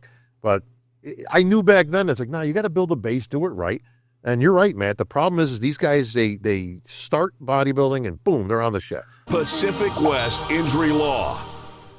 Injured? Call 602-HURT. Car accident? Call 602-HURT. Our firm is dedicated to you and your recovery. Well, multiple things. By all means, right? The other thing, think about it like this. The guys that come up, as they progress, they add different compounds. So it's new to the body. Now, you have guys at the gym that don't even compete that have taken every last compound that a former Mr. Olympia would have taken after 15 years. Well, they bring... So their body, nothing's new to it. They bring new meaning to the word all drugs, right? It's like you have absolutely full base. The other problem is as great as the equipment is, and we've got some great stuff out there. Big shout out to Panada. We got great equipment these days. I mean, the stuff we worked on was archaic, but it got the job done, right? This stuff is ergonomically correct, right? It's got, every shade of new into it, of motion, of kinesiology, physiology, right? All that kind of good stuff, like what Rudy Panada does. I mean, he's got 50 years into this stuff, right? But on the other side of things, like hammer equipment, when those things started to come along, it gave people the ability to heave a lot more weight than they should be. So you're just pushing weight. It's a leverage machine, right? So you can put 4 or 5, 6 plates in there, but you're getting away from the basics. People say, well, why are free weights much better? Well, because there's no way to heave a dumbbell. A dumbbell's in your hand, and that's it. It's direct right to the muscle, right? Like people never understand. They never think about this, right? If you can bench 500 pounds, which I'm sure you probably were there. I was there at one point, right? But you couldn't even come close to doing a 250-pound dumbbell. No. Right? And you think, wait a minute. Yeah, you know what? Even a 200-pound dumbbell is stupid. Like when Ronnie did it, right? 200 might as well be a million. I mean, you ever try lifting a 200 because pound it's too long. Bro, it's stupid. Like your wrists hurt. I mean, even you can't go in the right plane, because you got to turn them, but it's heavy, right? It's heavy on your wrist. It's heavy on your joint. And you got to stabilize. But when you think about the weight differential, right? Again, 500-pound bench, which I did fairly easily, right? But I couldn't have lifted 200-pound dumbbells. That's only 400 pounds. Let's just go 200. Couldn't do it. You couldn't even pick them up, right? And you go, well, wait a minute, what's the difference? It's still, that's how much difference it is. Direct muscle to weight, and in terms of building your chest or back or whatever it is that you're building. That's why that stuff will always be king. I don't care what machines they come up with. And again, I work for the best equipment company in the world, and I'll still tell you, you still need a combination. And Rudy will tell you the same thing. Again, he'll tell you, and he's selling the equipment. He's making this stuff. Look at the most dense bodybuilders, even now. The hotties, those guys grab the dumbbells and they grab the free weight. But but you have to train like Ronnie Coleman to look that dense and that developed. No, more people have ruined their careers and their physiques trying to Dorian train. Yates. Just like Dorian Yates ruined more careers. When that guy came in, started training the way he did, and then, I don't want to put any words in anybody's mouth, but, insulin started to kind of, make its way around. That ruined more physiques. I think of guys like J.P. Fuchs. I think of guys like Nasser El-Sunbadi. I think of some of the physiques that came and went quickly, and I'm not a tech guy by any stretch. I know a lot about little things, but there's something about insulin that works the first time, and then it doesn't seem to work the same ever since after that. You only seem to get the negative out of it. Yeah. The bigger belly, the softer look, the spilling over. It's just like a balloon type look. But I've seen guys get on, and you're like, whoa. Like, remember when Fuchs came on the scene, right? But when he was okay, but then all of a sudden, remember that one year he like Fedorov, right? Yeah. You stood next to Fedorov. I mean, but again, these guys came from, and all of a sudden it was like boom, and you're like, whoa. But then they can never do it. Never got there again. Like they got worse after that. Like Nasser just disintegrated, and that guy should have beaten Dorian on that Olympia, but he just got worse after that. So I'm going to bring up two things here that are completely in a different direction. Shoot, brother, that's why I'm here. The GNC commercial I saw many years ago. I was going to ask in dodgeball. I want to ask about Hollywood Dream. Hollywood Dream. So the GNC commercial. GMC commercial, you were like hitting the truck commercial? Yeah. Wow. If you could find that, send it to me, because I haven't seen that thing. I sure remember. I was watching a sporting game years ago, yeah. and I see this truck commercial. You're looking, and all of a sudden they show this guy swinging a hammer. Bro, that's Cicherillo. I have never seen that since we shot it. Really? Yeah, I would love to see that. I think it's for GMC trucks. Yeah, GMC. And I got this commercial gig, right? And we shot that all day. I was sicker than a dog after that. So it's supposed to be, we shot it under one of those bridges in L.A., where they shoot a lot of stuff, where the bums hang out and all that. Mm. So, and they got these trucks, and it's the GMC truck is supposed to beat the Ford truck or something like that. But so I get this part in there, but I'm just like lugging stuff into the back of this truck. But it's gritty, it's muddy, and it's raining. Well, it's raining because they're making it rain with these rain machines. Mm-hmm. So we shot all day, but they would mean, okay, action, boom, and it's pouring, and I got to take this thing from A to a big sandbag, something, I don't know, bring it to the thing. Okay, cut. Then they cut the thing, right? But you did this over and over and over, and every time they would cut, you could feel the wind. That it's windy down there, and this rain is cold. I mean, it's it's not rain; it's a machine. Yeah. It's cold water, and I am just shivering. I mean, in between takes, I remember they would come around with this blanket type, like you're in the NFL, because I'm shivering. I'm shivering at that point, but we shot this commercial. I've actually got some little sides from that, like the picture slides, but I've never seen the commercial since. But when I was out in L.A., I got all that stuff, man. I got that. I got Malcolm in the Middle. I got What about dodgeball though? Dodgeball. I just missed getting on as like one of those the Raptor guy, the little like a main part. They had just filmed that stuff when I happened to catch it. So I got that little part in the gym, in the Globo gym. I actually have the Globo gym sign that I took from there from on my door. That was a lot of fun. That was like at Ben Stiller, like when he was like at his peak. He was cool, and Vince Vaughn was very cool, But they loved me. I mean, they love the body. People always like the bodybuilding. So did you had a SAG card, obviously, and do you still get any residuals from commercials? I do. You do, huh? It's sometimes it's a few bucks. Or sometimes whatever, it's nothing. Yeah. Like sometimes it's void. Yeah, like it but the tax is Sounds like a perfect check. yeah. No, I could show you. You're one. broke. I could show it to you. Yeah, they send it. They have to send it because of accounting and all that. But the taxes actually take it to below. So it's you owe money. Yeah, so it's a check and it just says void where there's money. Or I've gotten stuff for like 8 cents, like after taxes, But What's the they start big. paid? What's the best pay you ever got from a Hollywood something? Malcolm in the Middle paid the best. Actually, I thought it was going to make it big with we did this. You're broke. I did this one commercial. I did one commercial for us, like a sub shop, or it wasn't Subway, but somebody similar. But that I thought was going to go national, and it ended up going like some of them go regional, or they go like semi-national, and they go national. If you get a national spot, you can make some money. So no Super Bowl commercials? Oh, speaking of that, you just brought up a sore subject. Yeah. So for one of the Super Bowls, right, they're casting for this Visa commercial. They're going to do the whole Marvel. It's when the Marvel thing just came out, right? And they're going to cast this thing with Marvel characters, right?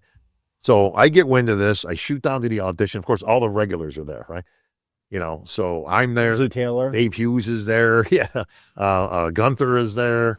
Everybody. For the Golds, because then they come Everybody to the from- Golds and put a sign up. And They would say, come to hey, Golds and make the rounds, or sometimes somebody would just come up to you and go, "Hey, how you doing? I'm Joe Blow from whatever, and you'd be perfect if you want to."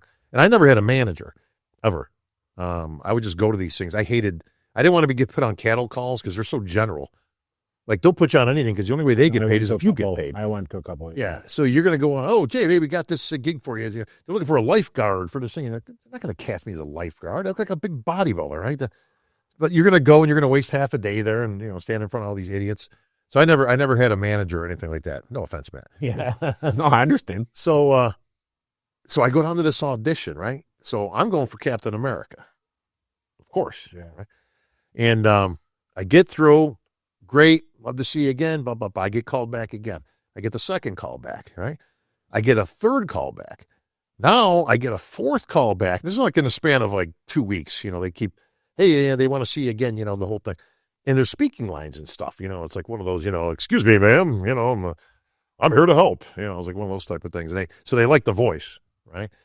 So it's like, oh, cool, man. So I get the job. And I'm like, oh, this is fucking great, right? It's going to be on the Super Bowl, man. I mean, this pay is going to be stupid. So And then they're going to run the thing, because it's not just for the show, but they'll run it like the whole year.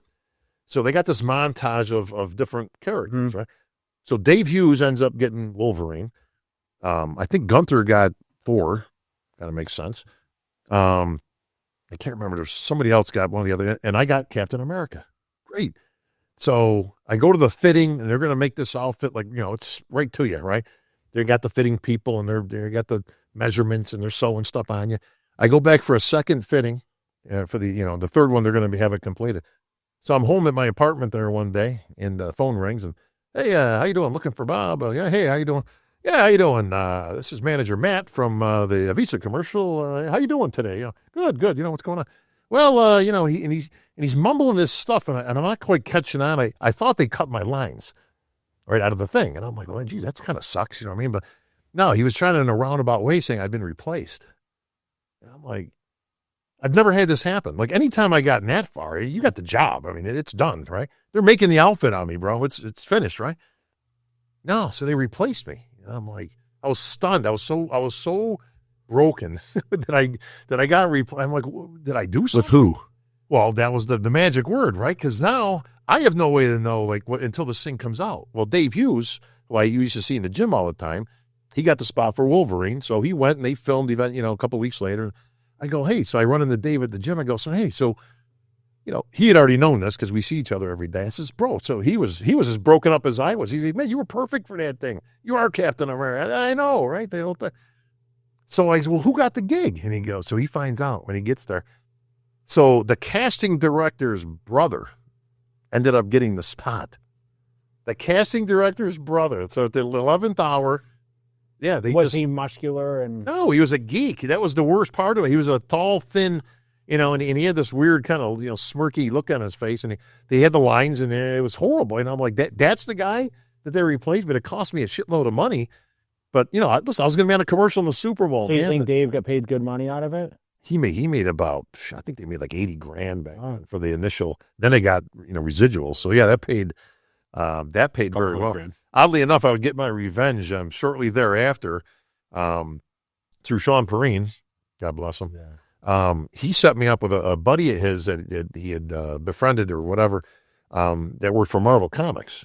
And he's like, hey, listen, a buddy of mine's a major artist for Marvel, and, he's doing a new thing with Captain America. I told him, he's, man, you'd be perfect, for the whole thing. I'm like, shit, I'll do it, So I went and I met him. His name is Mike Mayhew. Still kicking around today, still doing art from art. I'm really one of the best artists. So I did a whole bunch of modeling for him for Captain America, and they ended up putting out, I'll send you this thing, Matt, so you can see it. It was this thing called the Death of Captain America. It was like this big thing in this wizard comics thing. In the comic land, it's like huge. Mm-hmm. And sure enough, the thing came out, and, there I am, looking off into the future as Captain America, and it's funny because you're standing there like a model, Mike Lyons would be proud, bro. Yeah, right. You feel like the biggest idiot in the world because you're standing in this room, like, oh, yeah, stand like that. And, and you feel like a complete moron. But when the art comes out, you're like, oh, wow. Like, that was pretty, So there I was Captain America. And then we did more. I did Thor. I did Captain America. I did a whole bunch of Marvel, comics for some years. So that was kind of, at least I got that. Unfortunately, didn't pay $100,000. But did you get me Stan Lee ever? No, never. I got to meet him. Did you really? Yeah. Stan Lee was like my hero. Yeah. For anybody who collected comics, that was the guy, right? I mean, so one other thing that kind of is a hot topic out there is athletes rep. So athletes rep. How did this come about? And just he nominated himself. Interesting. You should ask. So the athletes rep thing comes out. I got to go all the way back to. I just moved out to California, right? Just got my pro card, just started competing as a pro. And it finally dawned on me as a pro that we don't make any money. And the Ironman was coming out or something like that. And I remember doing the math. It was like $10,000 first prize for the Ironman. It's like 2001, right? And I'm doing the math on this stuff. And I'm like, when you actually break this down, like if it was a real job, you're working for like minimum wage. That's it. Yeah, if that, right? And if you win. I'm being gratuitous, and that's if you win. The second place guy completely loses money, right? Second was like $5,000. I was like that type of thing. So I'm like, you know what? I know in the 70s they had attempted to do some sort of a union type thing, and it fell flat and it didn't go. And I'm like, that's what we need. Some sort of representation. Like there was nothing. We got nothing as athletes, right? So I take it upon myself, and I'm like, I start putting stuff out and get big, right, and the whole thing, and kind of, laying the foundation. I'm like, what we need is a union. These guys need to stand up for themselves, because you're going to end up with nothing down the road. You're going to get zero. You're working for peanuts, and the only people making any money at the time was Weider. God bless them, but hey, how about a little, something for the effort here, right? So I put this thing together. I actually put together a meeting at the Arnold weekend, right? I talked to Jim Lorimer, and I got a little room there and all that. And I put out like 200 emails at the time. It was just men's, there was no classic. There was no, it was just bodybuilding men and women, basically. And I got a shit ton of responses. You're exactly right. You know what, bro? It's exactly what we need to do. And blah, blah, blah, the whole thing. And 20 people showed up. 20. And all I wanted to do was kind of test the waters. Like, is this something we can do? Is it something that we should do? Is it, and of course I got a lot of flack. The Federation, I don't think was too pleased. But and I kept emphasizing, it's not against you. It's not against the Federation. It's for the athletes. There's a difference, right? Of course. And I don't think... And Wayne was in charge then. Yeah, right? Wayne was in charge. And I'm sure that didn't help my placings in the next couple shows. But I was riding high. I just taken second in New York to Marcus and blah, blah, blah. First Olympia. So, I was like, let's rock and roll. So I got marginal response, and then that pretty much ended it. But what it did do is it inspired the idea of at least having some representation. So I was like, we don't even have a seat at the table. How is this a sport about us as the athletes? We got nobody speaking for us. So Wayne agreed that we could have a representative. Well, I was still competing at the time, and Sean Ray was getting out. I think his last show was in 2000, somewhere thereof. So it made more sense for him to do it. So I'm like, look, bro, why don't, because he was invested into this thing. But I was like, all right. So he had to go out and get a bunch of signatures. Wayne made him jump through hoops, But he did it. He got the signatures and all that jazz. And he was the athlete's rep, which lasted 10 seconds because he didn't really get along with Wayne, and him and Jim even would butt heads at the time. So he's like, well, look, this thing ain't going to do anything. Like 6 months went by or something like that. He's like, I'm out of here. I'm done. So I'm like, well, that sucks. You know what I mean? So now I was like, well, look, even if I'm competing, I don't think it's that much of it. So basically Jim kind of posted the job, didn't get any other takers other than me. And then there I was, the appointed athletes reps that took over. So that's how I got the job, so to say. And I put that in quotes because contrary to popular belief, it's not a paying gig. Yeah, I was going to ask. Do you would you at least get a voided check? No, I didn't get the voided check. I get an attaboy from Jim, and but I worked. The difference it wasn't to work against the Federation, it was to work with them, Of course. and I got a shitload of stuff done. I got not patting Talk myself. about some of the things you've done that people don't know that you've done. Well, I created divisions like bikini. People might know of. That was my submission originally.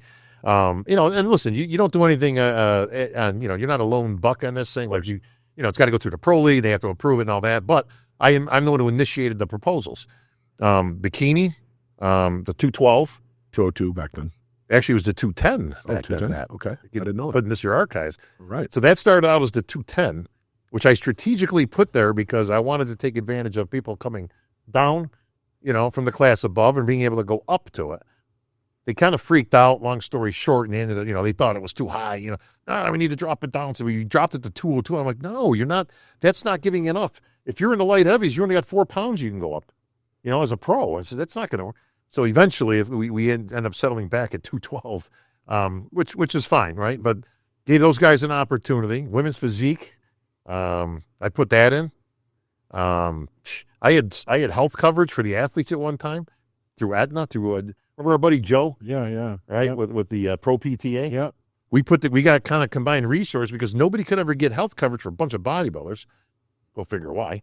But you could get coverage for personal trainers. So I was like, you know what? If the bodybuilder just happens to be a personal trainer, maybe so we got certified. Yeah, we got work together. We certified pro bodybuilders, and they were able to get the health coverage through Aetna at a reduced rate. Before then, you just get denied. No, you get crushed. I mean, listen, we're obese on the chart, right? You're a bodybuilder, you ain't going anywhere. Yeah. But we were able to get coverage, and the only reason it didn't last, we had group coverage for a year or two, is because we didn't have enough people to substantiate it. Because most people would get it through their wives, their work, Or just not get it. or just not get it at all. And that's the only reason that it kind of fizzled out was we couldn't maintain enough to keep the group coverage. But I got it, and I had it for a couple of years, and it was there. I had scoring changes done. I had the scoring system we use now. I brought that guy in and helped him work on the system. So the system they're currently using is my guy that I brought in there. I've gotten rules changed. I've gotten back then, if you remember, Jay, I remember taking some grief because I was with bodybuilding.com, and bodybuilding.com used to support a lot of different things, different federations, different events, different, we do the beach thing, which is kind of a non-entity, but it's still different. It's not the IFBB. And I remember catching some flack, and I had to explain to them, I'm like, look, I work for bodybuilding.com, and they pay me pretty good money. Yeah. Okay? And if I got to work a booth and it's at the beach for a non-sanctioned show, I got nothing to do with the show, but I have to be, so I had to get the rule changed so that athletes could attend and not be, in fear of getting their pro card yanked or getting fined or anything like that. And they did, they listened to that and they changed the rule. I can't even think of half there's so many things. Are you still considered the athlete representation? I guess by default, because we don't really have the meetings anymore. And that's why I say that. I know it sounds a little funky, like, what do you consider your title today? Like, what would you, like, if you had to introduce yourself? I understand. Yeah. Yeah, that would be, I guess the creator of the Bob Bowl. Creator of the Bob. No, I mean, I guess the voice of bodybuilding took over. And so the voice being why? Because you're emceeing so many events. How many MC? I mean, you've done gigs all over the world. Oh yeah. So why is that such a great thing for you? Well, the are you witty or am I not? No, I'm saying that's you like what makes a great MC? Am I witty? You of all people. I understand. No. What makes it different from a couple of historian? One, I'm glad you've been around for a lot of this stuff because you remember everything. The years before I got there were a train wreck. Sinbad. Oh my God, they were so Who else? that. Triple H, Sinbad. Did Tom Arnold do it? Tom Arnold, I think, was there. So they had this weird notion at the time that to get some kind of star. Dana Carvey was there. Yeah, Carvey, yeah. But they had these weird collections. There was always two of them, and it would be like people. They had no clue about anything bodybuilding, right? At all. It was just inappropriate. Like they would, tell jokes, and it's like, look, this is a serious thing for these people. This thing. So, I finally got in there to do the press conference, a couple times there. So Robin Chang gave me an opportunity and kind of got me. And he liked my shtick, and Peter McGuff, of course. But I was already emceeing shows, locally in Rochester and other people had seen my stuff. Hey, can you MC my show? Sure, And I kind of started my way. The Voice of Bodybuilding tag was actually one that was used a few times. One by Flex Magazine way back. Two, when me and Dan Solomon did PBW, we were basically called the Voice of Body because that was like the ad. The Voice of Bodybuilding was us on the radio, right? So that moniker was kind of for both of us through PBW. But it obviously started to gravitate towards me because I'm on the microphone, right? So, people like my voice. So you're the guy with the voice, they're the Voice of Bodybuilding, So that's kind of where that whole thing started to come off. But those, there were some Olympia years that were a disgrace. I mean, they were literally embarrassing. They actually stopped the show once because they were so convoluted. They didn't know what they were doing. The guy in the back comes up with this big stack of papers and puts them on the podium, and they're trying to filter. This is going on live time at the Olympia. And I was begging Robin to give me a chance, begging him, put me in, coach. I could do this, And they liked my shtick, from the press conference, my personality and everything. And so they gave me a shot, and they're like, all right, we're going to give you a shot. And we'll have you and Sean. They'd still like the tandem thing at that point for some reason, but that's okay. So me and Sean did it. And the advantage I have / we had was I'm a former pro. I know the sport front and backwards. I know the athletes. I know the flow of the show. I know production. So when you're involved, when you're in it, you've got so many advantages. Now you just have to be, a little bit witty. You got to be able to make up time. And you have to be able, you're like a conductor up there. Is the best way I can describe it. There's 10 different things going on up there. Like everybody thinks you just say names, It's like, no, listen, trust me.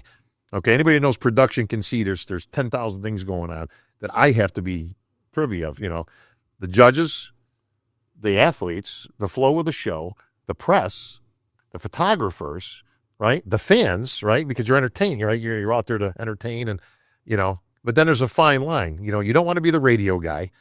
Because radio guys are the worst MCs in the world because they think they got to keep talking over, but because silence on the radio is death, right? So they're trained to not leave gaps of time, right? Doesn't work on a live stage for bodybuilding. It's like, hey, shut the hell up. Don't make it about yourself. Very few times have I ever even mentioned anything, either of my own, Achievements. anything. It's just, other guy, Lonnie, God bless him, would do things, but everything would revert kind of to him. This next guy I called the refrigerator back in 1997 when he turned pro. And I said then, it's like, bro, you don't need all that. Just make it about the athletes, bring them up, and try to make moments out of this stuff. Where somebody's going to retire, it's an achievement. It's 8-time Mr. Olympia. It's you remember Jay on your last, I went up to you and I was like, all right.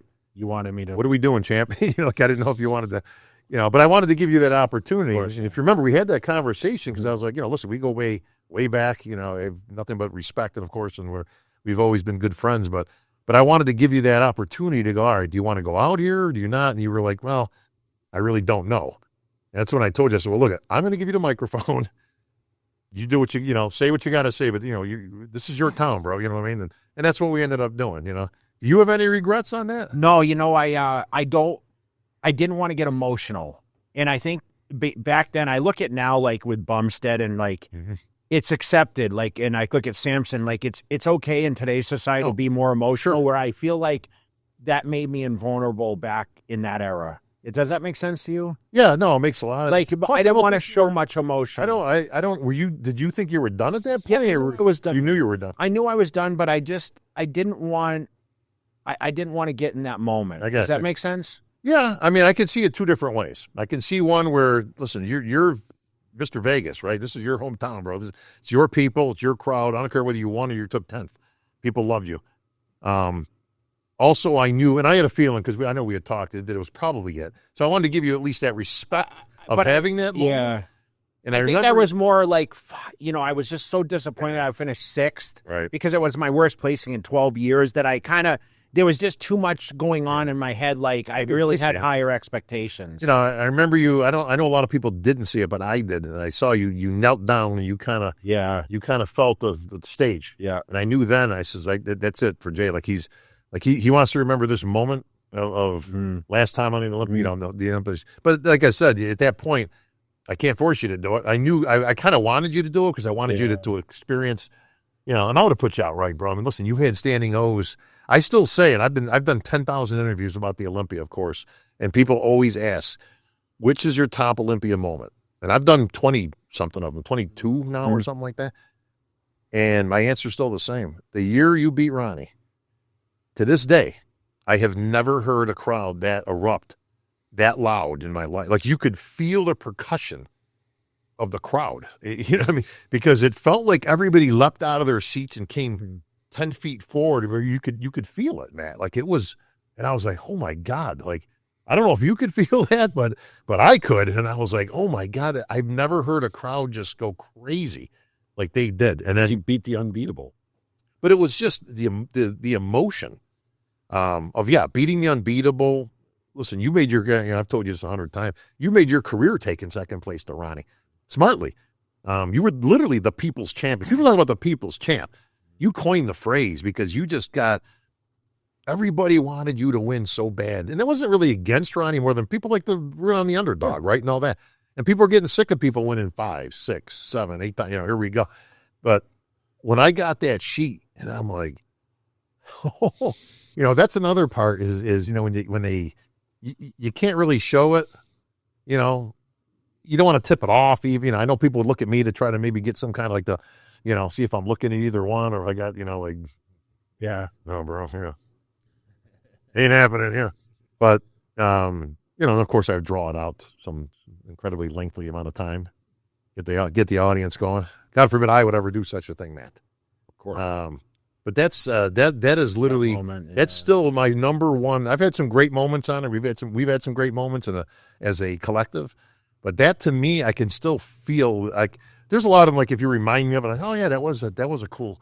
That one I can remember because, like I say, it was so powerful. It was so forceful. I've never felt like I say it was like a drum, like when somebody's got the music on, you can feel like that boom, boom, boom, boom.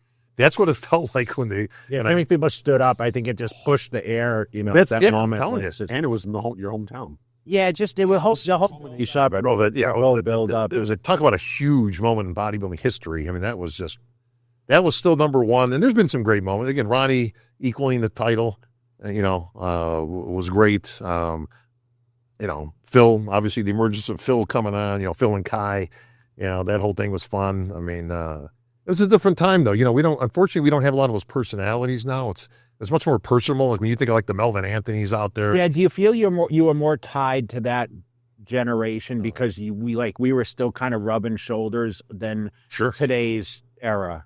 I think the guys were a lot of guys that are friendly. Like everybody thinks there's all these big rivalries. There really isn't as much. They try to make it into it, but we had some actual, like Phil and Kai did not like each other at all. And people think we staged all that stuff, but none of that was staged, bro. I would go matches and all that. Yeah, listen, you were back and you can attest, bro. I would walk back every Olympia right before we go out for the press conference, and I would do my little pep talk, right? Come on, guys, listen, it's a show. Okay, we got to give a little something out there to the audience. Don't be afraid. And I would just give that little pep talk to try to get people, because the problem is I mean, like even that, it's hard. It's hard doing a press conference. I've taken grief and I've gotten accolades, but it is difficult to have 30 people up there. Make everybody seem somebody. When are they gonna get a format that's doable and like having it on a Thursday at noon, and then having meet the Olympians? Do you think it's? I mean, I know for me it was a lot. Like that's a hard day to endure the day before you're trying to peak. I know it's Friday night, so you have a lot of time, but like the format's changed so many times. And it's called a press conference. I don't know if that's the real name, right? We've tried changing it because I've said years ago, it's not really, we don't have. But it's changed a lot, Bob, and a lot of. One year we tried going to the press and it was a bomb because nobody had anything to ask. And so I had to take over again. But I would do things personally completely different if it was me. Unfortunately, I don't have a lot of say in the matter, believe it or not. I know I've been there for 20 years, but they seem to do their own thing. And then I show up and try to make the best of it. If it was up to me, and only me, I would get rid of the press conference on Thursday afternoon. I would have a cut round on Thursday afternoon, right? For the 400 plus athletes that we have, I would have a cut round. For the other divisions? Like every other sport, for every division, other than divisions that don't need it. Okay? Like men's open, we don't need a cut round. There's only 20 of you, or whatever, right? It's always in the low 20s or without people coming out injured or whatever. Bikini, men's physique, classic. They're going to be topping 80 this year, all right? Every other sport in this earth has a cut round, except for us, or multiple cut rounds. So from the French Open to the Olympics to there's 8 lanes on I know, the but TV, right? is it fair to the athletes that work their way to get there and have their family? What if their family's coming? Listen, this ain't 4th grade T-ball. Welcome to the pros. And listen, I'm sorry, listen, we did the same thing at the Nationals, Jay. How many times we go there? And you had to make the top 15 if you did pizza and beer, right? Oh, look at the Olympics. Just if you're going through the trials. Well, they had to all prepare and get ready. So we are the only sport in this earth who doesn't have cut rounds or round. I mean, they're going to have to do something eventually, I would feel like. Well, and here's the problem. The shows are long, but the bigger issue is everybody's getting shortchanged now. It's like, well, we got to make considerations because we got 80 people to get across. Well, what are we going to do? 10-second routines? No, listen, have a cut run on Thursday afternoon, okay? Take the press conference, put it on Thursday night with to meet the Olympians. I know, but then they got to beat. It's just like well, hear me out on this one. Here's what I would do, okay? Take the press conference. I would change the format onto it where it's more like think about a talk show, okay? Where I'm the host, sitting at the desk there, and I got the coffee mug there with the Olympia on there, and my first guest tonight, was last year's champion. Please welcome Samson Dauda, Break it up into smaller segments where 30 people ain't up there falling asleep, because it's so boring, And I got to get to everybody because you got to, listen, they're up there. I can't disrespect people by not going to them, especially the foreigners, or especially if they don't speak English. I got my work I got to do, right? You don't need all those people up there at the same time, right? Have a rolling format where I just bring guests on. Have the couch there, and you can bring them in small groups. You can bring a couple guys. Hey, listen, these two have battled out the last 2 years. Did they do that, though, one year? No, we've never done it. Please, well, we did it in a standing kind of format, which is a little closer to what I wanted to do, but here's Keon and Sean Clarita, yeah, and have them come out and sit there on the couch and trade some barbs and have some fun. Boom, go to commercial, run it like a production, right? Go to commercial, boom, thanks guys, go back to signing your autographs and stuff. They're right there in the same room. Bring out the next, here's the girls, here's a couple bikini. So you're saying combine it? I would combine it because everybody's there. So you know what I would do, and I've never heard anyone else say this. The Meet the Olympians should be Sunday afterwards, and then the people can spend their time. They can spend as much time. That would as be they cool. can. They can sell stuff. They've had food in their system. They're not dehydrated. To your point, I would expand the Sunday seminar is the thing we probably should be working on the most because it's post show. Of course, it's the only thing we do that we finally got results. You could do so much with this, including what you're saying, man. Expand it. Have athletes there as an option. If they want to come, and put their stuff out like a Meet the Olympians. But like, I know this just because of some of the coaches in the past where they'd be like, you only have to be here for an hour and I need you out of here because I got to peak you tomorrow. Oh. But on Sunday, they could, a fan like Jay back in the day, if you were competing now, he would spend 10 hours there on Sunday and he would see everybody. Because you got more time. You got a hamburger down your throat, right? Exactly. I would expand the Sunday seminar as a jewel. We could do so much more with that. And I would do literally the same format where I would have like the desk, the Tonight Show. That's what I would have. All right, bring people up there. That'd be a backdrop. Bring people up, do interviews. We can film this stuff. We can have fun with it. Again, bring you participated in many of those that we had, and it's okay. It's better because we got results and all that. But that thing should be 5 times as many people. And again, let other Olympians come there. And like you say, they can be spending all day there selling their merchandise. Fans have better access. Of course. So Thursday again, cut round. Thursday night, we'll call it media night, right? Where we do the kind of Meet the Olympians and we have these interviews, right? The little press stuff, that's all anybody's doing there anyways is interviews and stuff, right? It's perfect. Friday, boom, you start your prejudging and all that stuff. Saturday afternoon, I'd be heavily looking at going back to what we did in the old days. I'd love to see the guys back on the prejudging at like 12 noon. Okay. Well, again, for people that haven't competed, they don't know any better. For those of us who have competed, we know a lot better. You would see a 25% better physiques if it was at 12 noon as opposed to closer to midnight. No question. You can't account for 12 hours going to nighttime. Your body naturally wants to hold water at night. So that's already after 6 meals. Right, after 6 meals. You have to account for the meals, right? You always look your best in the morning waking up and after in the 1 or 2 meals. Nobody looks better in that morning light in your bedroom when you're calling your girl, honey, come here. Look at this, right? No, stand here. Stand right here. Yeah, look this out sleeping. Right? You were dry, right? You could, because it's foolproof. You wake up, you have 1 meal, boom, you hit the prejudging. You're hungry, the waist is eating your spine, right? You would see a 25% increase in better physiques. It's not the lighting. Everybody gets caught up with this stuff, okay? It's not, okay? It's the fact that it's 11 o'clock at night. Now, I know everybody's got a job to do, and I get it, and ticket sales and this and this and that, but we did it for 20 years. We did it. Because it was bodybuilding show. It wasn't a... but we can do everything. It wasn't a business. I think, listen, here's something for the people out there that they don't generally know. We used to have the men's prejudging on Saturday afternoons, okay? The reason that we moved it to Friday night was the following, which a lot of people don't know. Friday night was ladies' night at the Olympia. All the women divisions were on Friday night. Now, we were at like the Orleans Arena, right? You remember the setup of the Orleans Arena. We would pack in about half of the floor seats. That's it. Nobody in the arena, right? Just out of the floor, the VIP, we would do about half of that, okay? And it was, it's a little embarrassing, right? I mean, you got Miss Olympia and this and that, all the women's stuff, right? And, we don't have half an audience, right? So the problem is we're getting crushed monetarily on Friday. And then Saturday, of course, we're going to be a sellout pretty much for the men's stuff, right? Okay, well, this is just the way it is, right? So we had to come up with something to offset. So what we did was we decided, why don't we take the men's prejudging, we'll move it to Friday night to help in ticket sales, right? And it worked. So that's why the men's prejudging is on Friday night. No other reason. Now, that was then and this is now. We didn't have Classic.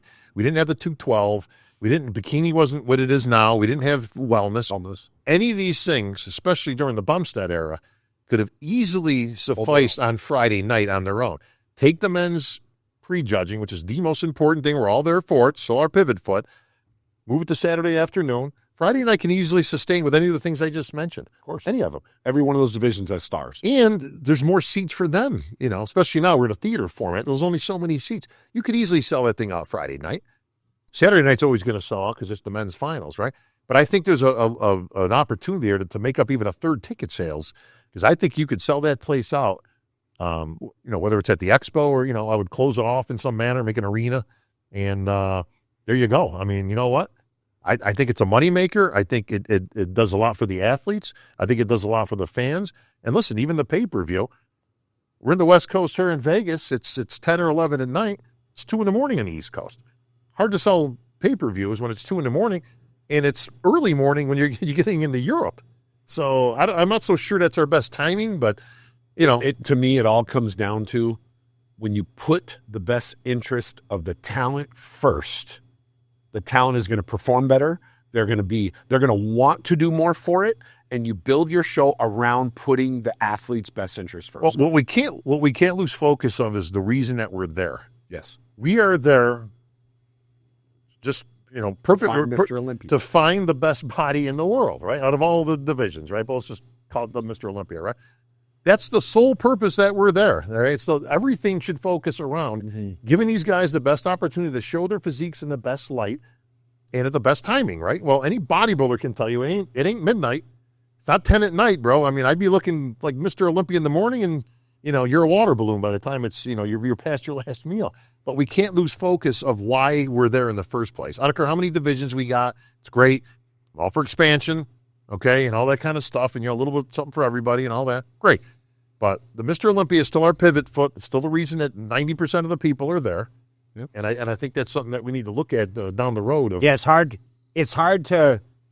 I mean, you could rearrange your schedule and say, okay, well, I need to peak at 10 at night, 9 at night. I think this year it was on at 9. Hard. So what are you going to do? Sleep all day when the day before you had to be active all day? You can't. It's impossible. Because you remember I used to train in the middle of the night. Yeah. Because I had this mindset of like, okay, I gotta look better, and I would try to off my schedule a little bit and not train, like get up at 6 a.m, and I would try all these different things, thinking, okay, I gotta peak at a certain time. Right. That's the thing is, like, you can't, leading into that, you have the athletes meeting at 12 noon on Wednesday. Hey, Thursday you have obligations, so it's not like even if you did that, I sleep all day and wake up at 6 at night. It doesn't work. Yeah, it's just very difficult. How about the people from Europe? I know. Or the Middle East, right? First of all, they had to come over early just to act. So you've already come over to acclimate to this, and then you've got to try to peak. It doesn't make any sense. And I get it's a lot of money on the table now. So that's the difference between back in the era. Even when I won, like 200,000 was my biggest. Dude, we're talking 600 grand now. This is enough now. You're talking about a Samson, the ability to win 1.1 million. Like, that's really life-changing money. Like, we used to talk about, you can't retire from competition of bodybuilding. It's in the era now that you can actually retire. If you're smart with your money, you can literally, you can retire from competing. Like, if Samson has a good, like right now, I mean, if you compiled all the prize money, he's won in the last, let's just say he wins the Arnold. Arnold wins the Olympia. Couple million, 1.7 million, like whatever it is. No, you're right. 1.7 million in 12 months. That's life-changing. And that's got nothing to do with his endorsements, companies, right? Appearances. Yeah. But no, you're right, Jay. Listen, the money's great, and I got to give credit where it's due to Jake Wood, for bumping that up, especially last year. He didn't have to do that. No. I know Arnold put his little hat in the ring of what he wants to do, and that's great for the athletes. It's all in a whole. I mean, we can go to Pittsburgh now paying 100, and even Weinberger bumping his from was stuck at 12 or whatever to 40 now for first. The Pro League stepping up. Listen, again, major kudos to them, because it just now they're putting money into the till, and that's great because listen, it is a federation, and the athletes again should be first and foremost, but they can't lose money, and I think the Pro League recognizes this. And again, hats off to them because they are putting money into that now. That said, I got to get your opinion on Samson. So I thought Samson winning the Olympia was great. But you picked him to win, I thought, the year prior. I did. I've said the same thing consistently. I want you to hold that, though, for a second.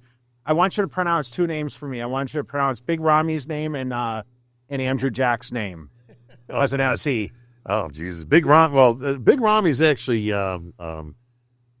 fairly easy. You know, it's He can do both. you can do both. Let's hear it. Mamdua Elsbaye Yeah, and Mamdua Elsbaye. Yeah, and Cicherillo Obieki.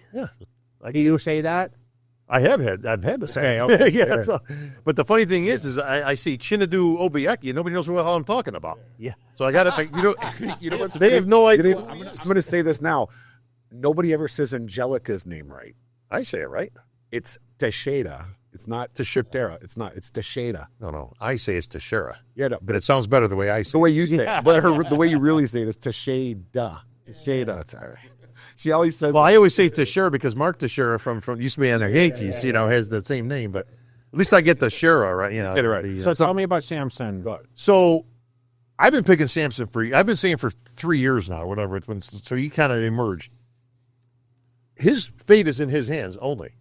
If he comes in 100%, he wins because he has a better body. He's got a better body, right? Yes. He's taller, he's wider, he's got, better shape, symmetry, proportion, right? Great muscular. He had to improve a couple like everybody, but the only problem he had was he would come in what I call the 90 percentile of conditioning. And which is good, but there are always going to be 2-3 guys ahead of you, right? He's going to be third or fourth. I said if he ever shows up in 95, he doesn't have to be 100%. Just a 95%. He doesn't have to be the most ripped guy on stage. He doesn't have to be Branch Warren out there or, one of these guys that's just grainy, hard, right? Dexter or something like that. Just get to 95% and you will win the Olympia. And he did. He got to 95. Listen, could he have been a little sharp? Yeah, but listen, this ain't a sharpness competition. It's still a body competition. This stuff drives me nuts talking to the fans. Well, but this guy was harder to get. Whoa. First of all, listen, I'm a bodybuilding purist, okay? The first things that you got to knock off on that little checklist are the ideals and the principles of what bodybuilding were founded on. Shape, symmetry, proportions. Yeah.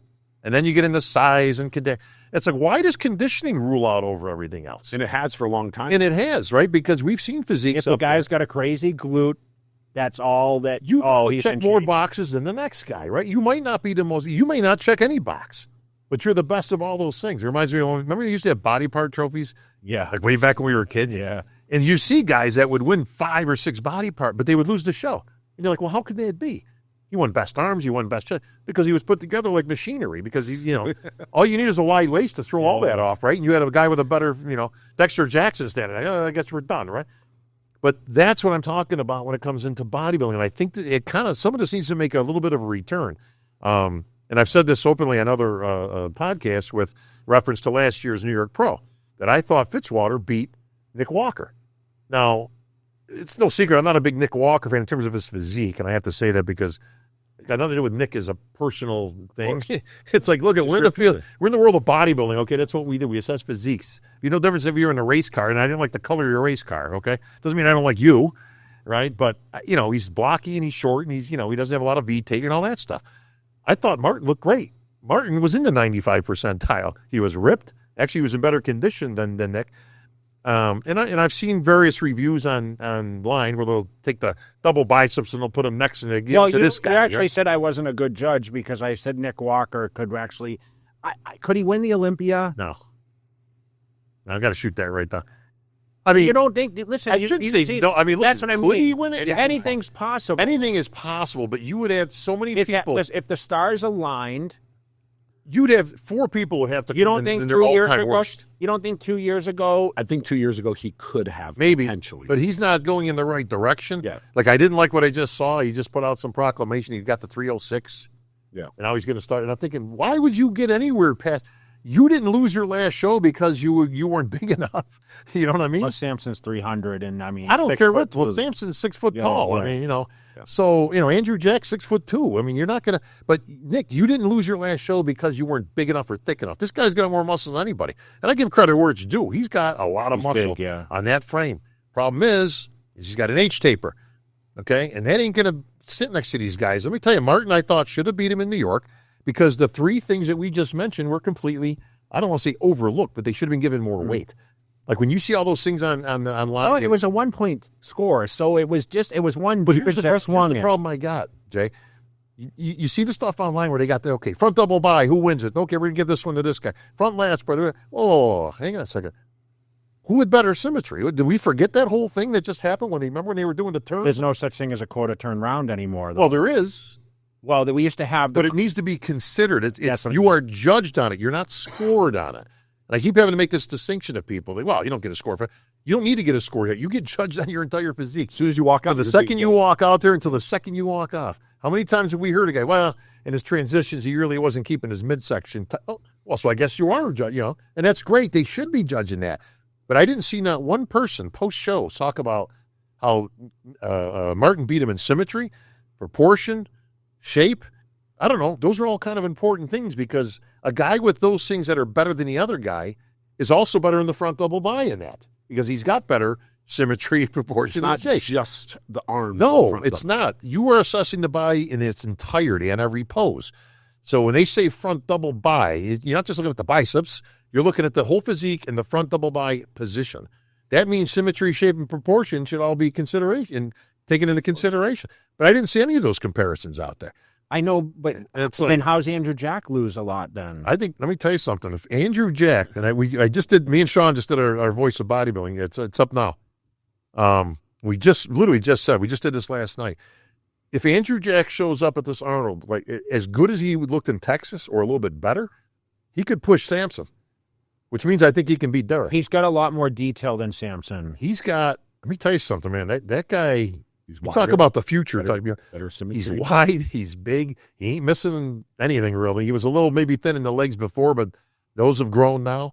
He ain't missing nothing. Those Texas, that show you won, those Texas pics you saw in video, that's a Mr. Olympia right there. He can push, and again, him and Samson match up very well. It's Derek that's the odd man out in terms of size, all that kind of stuff. But I can see, and again, it all rests in Andrew Jack's hands. If he shows up 100%, if Samson shows up again in that 95 percentile, beat him. I can absolutely see those two going toe-to-toe. But it's like, okay, what do you do with Derek? And, So let me flip this. What if Andrew and Samson are at 90% and Derek is at his all-time best? Then Derek can beat him. Listen, all those guys are interchangeable in terms like we were talking about. Nobody's that dominant out of any of those guys. Even if Hottie showed up, it'd be the same thing. Although that would be real interesting this year. And then you got guys like Brandon Curry still hanging on. Bonac, again, he's got him in his last two Arnolds. He's in his last year, but he's a couple time winner. It's going to be very difficult for anybody to kind of beat that top three.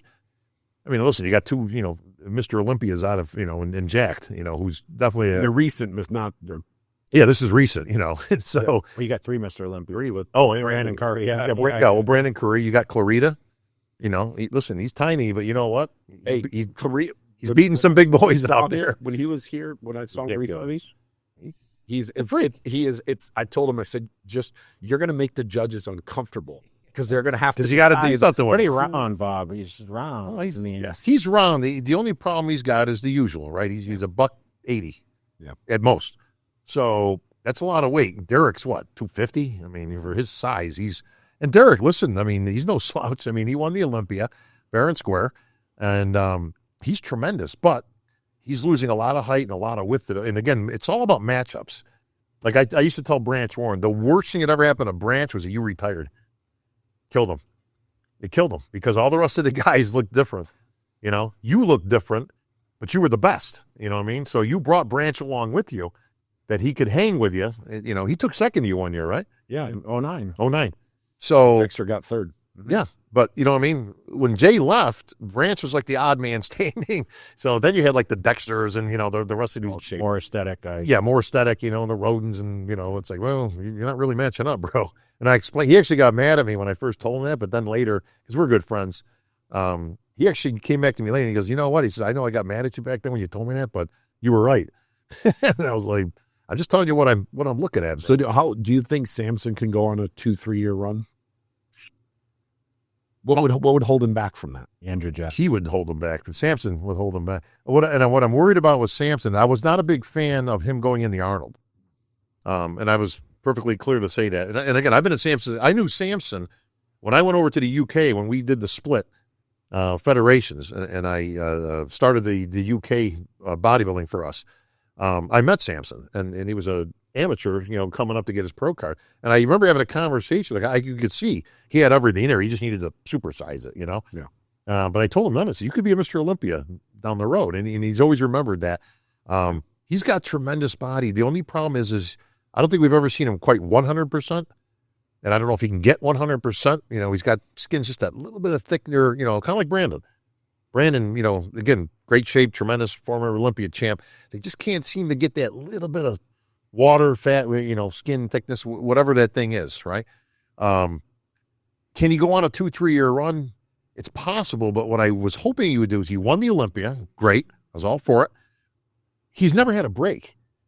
So I was like, well, go be Mr. Olympia. You know what I mean? Like, Which he did a great job, Bob, honestly. He's done a lot, like, since he won. oh, yeah. Well, He's all over the place. Well, the smartest And he's on social media, too. The smartest movie made, so let me context this, okay?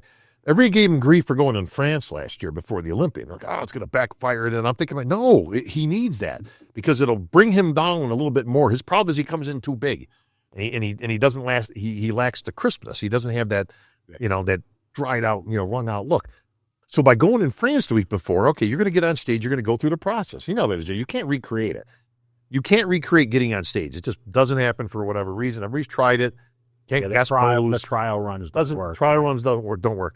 He got on stage. He looked great, right? But yeah, everybody said the same thing. He's got to sharpen up, but he did sharpen up, and he got sharper by the Olympia. So it worked to his benefit. What I was hoping though was, okay, you won the Olympia. That was in October, November, December, January, February. He's only got 4 months. So you're still in prep, right? You didn't have any time to get off and get on.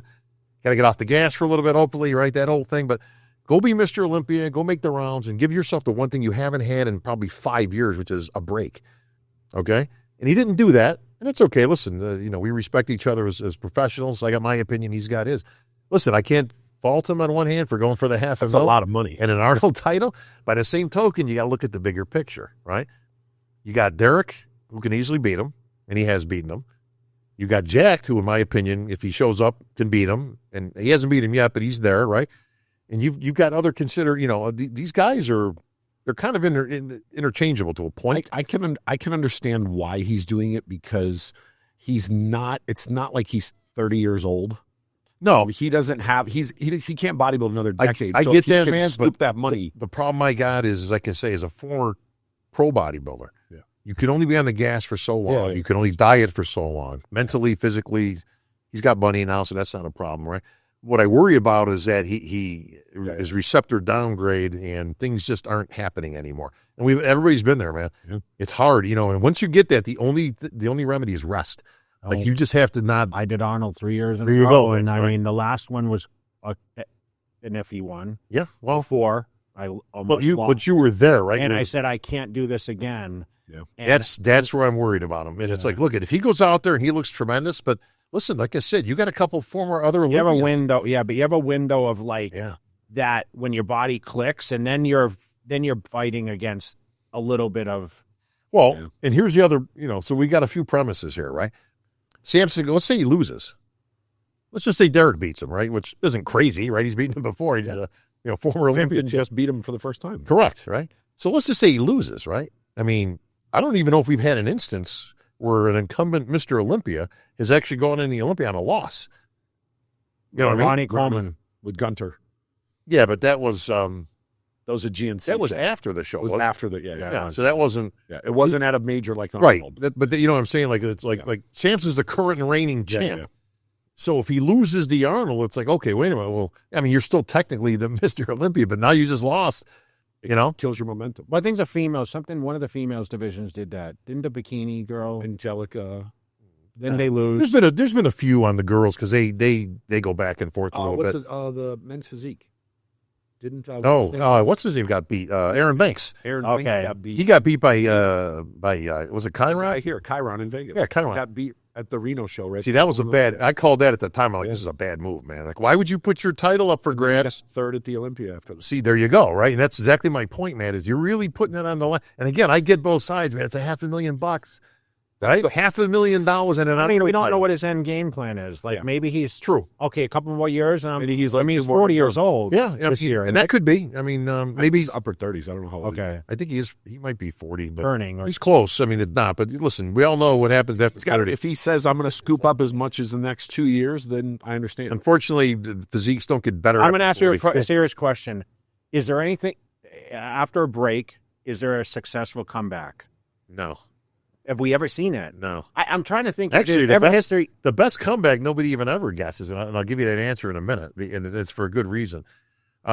We've never seen that. First of all, after 40, your body takes a dive, right? Unfortunately, Dexter will argue that. Well, but he never left, and he's a freak, right? So that when you say that, like when you say, well, the Dexters are there. No. There's one Dexter. There's one guy who did. Set out one Olympia that say you're a title holder. Yeah. I'm just asking. Let's put Mr. Olympia on deck. So like I sat out a year. Phil sat out a year. Yeah. I don't know who else. Like if Big Ramy comes back. Sure, Big Ramy ain't coming back. Yeah, okay. That's what I'm talking about, right? We have never seen a successful comeback in bodybuilding for some good reason. One, it's very difficult to get back to that level, as you know, right? Big Ramy, listen, you're done, okay? You're not, and he's got some issues. Like there's some nerve problems that doesn't regenerate, and it doesn't regenerate at 40, okay? Nobody gets better after 40. Dexter never left, and he stayed that good. I still think he was better before 40. Oh, like the legs were fuller. Yeah, but he was still great, right? But even Dexter, I've had an interview with him.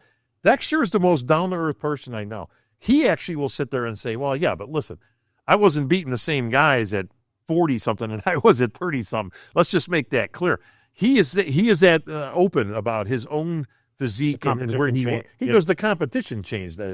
So, yeah, I wasn't as good, but I was still better than those guys. But those guys weren't as good as the guys I was beating 10 years ago. Perfectly fair. I want to guess one person that looked really good. So, Ferrigno came back. That was the one I was going to say. And he looked okay, but again, at 40, but he didn't have the physique really to, he looked good for 40, right? Yeah. Sergio came back years ago. He had he came back at 40 and still looked pretty damn good. He was like 8th at the Olympia that year. But the caliber of competition wasn't that great, right? Anybody other comeback attempt has never been great, okay? Because you don't get better with age. I'm saying placing-wise. Placing-wise? Yeah, like Sergio winning, being a champion and finishing 8th. Like, to me, that's not... So has anybody come back, to your question, has anybody come back and won? And the answer is there's only one person, and it's not in the men's category. Any idea? Came back and won. Has come back and won. That women's category, women's bodybuilding. The girl from Texas. Nope. Oh, you're close, but Angelica did recently. She took 2 years off, but she got top 5. Juliette Bergman.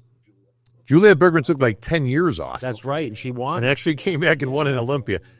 And that's it. Like I can't think of a guy who's come back because honestly, once you're away from the top like that, it ain't coming back. And again, physiques don't get better after 40. It's a mental game. I just that head I had. And when I sat out 2012, and I literally thought, I prepared in 13 thinking, I'm going to come back and kick Phil Heath's ass. Sure. And then I stood in that line and I looked down and I said, oh, shit. Yeah, it's true. Well, you know what I remember from that year more than anything was you walking out and I saw you by Big Ramy in 13 because that was like his, I thought that was one of his best years. And I beat him there. Beat him and I was like, holy shit, look at how Big Ramy is next to you. He's big boy. But he got... And he was really good in 13. It's funny. I got into a DJ a while back in a friendly way because I had said that Big Ramy was better when he first came out than when he won the Olympia. And he's like, well, how are you telling me? How could he have been better then than he was? I go look at the pictures. It's not even close. The Dexter Jackson story. That's right. That's right. It's the competition. It's not even close. Yeah. I go look. I go, that physique now would be killer. He had striations in his quads. But his symmetry, his waist, right, all that stuff was, but I go, he was far better, D. And, and when he went back and looked at it, he called me and he's like, yeah, you're right. I wasn't really thinking of it like that. But he's like, what is it? I said, the competition got worse. It's not anywhere near what it was. Let's just call it. But you're kind of right. I think his physique, he had that crazy small waist then and the quads. And they weren't overly quad. No, they were big, but the rest of them was big. And it was and he was round and fresh. Yeah, better term, fresh. No, fresh is a good term. There's a reason masters look like masters competitors. When we go to shows, rarely do you see a masters competitor, like in a local or NPC or whatever, right, that you mistake for like an open guy. Like you look and you go, that guy looks pretty good, or, hey, for a masters guy, right? But there's always that caveat of for his age or for a master. Masters have thicker waists. Masters have legs that are a little bit smaller, right? Masters have triceps that seem like to disappear. They have less pop. The skin isn't as, like you say, you don't have that fresh, somebody's in their prime, man. Like Phil Heath in his prime. Like Phil in his prime, or again, I think back to you, Jay. Again, 2001 always pops in my head because, man, you were just so, 27. oh my God, but you were just, boom. It's like, oh my God, Jay's got, when you came out, I thought you were beating Ronnie. I was like, that's it. I think he's got him. I think a lot of people thought that, but, you know, it is what it is. In person there compared to pictures, though, it's a lot different. Yeah, I was there in person. We joke about that a lot. If Jay would have won, he might not be where he's at right now. Oh, this is He very. might have won, and Ronnie could have came back the next year and smashed him, and then what?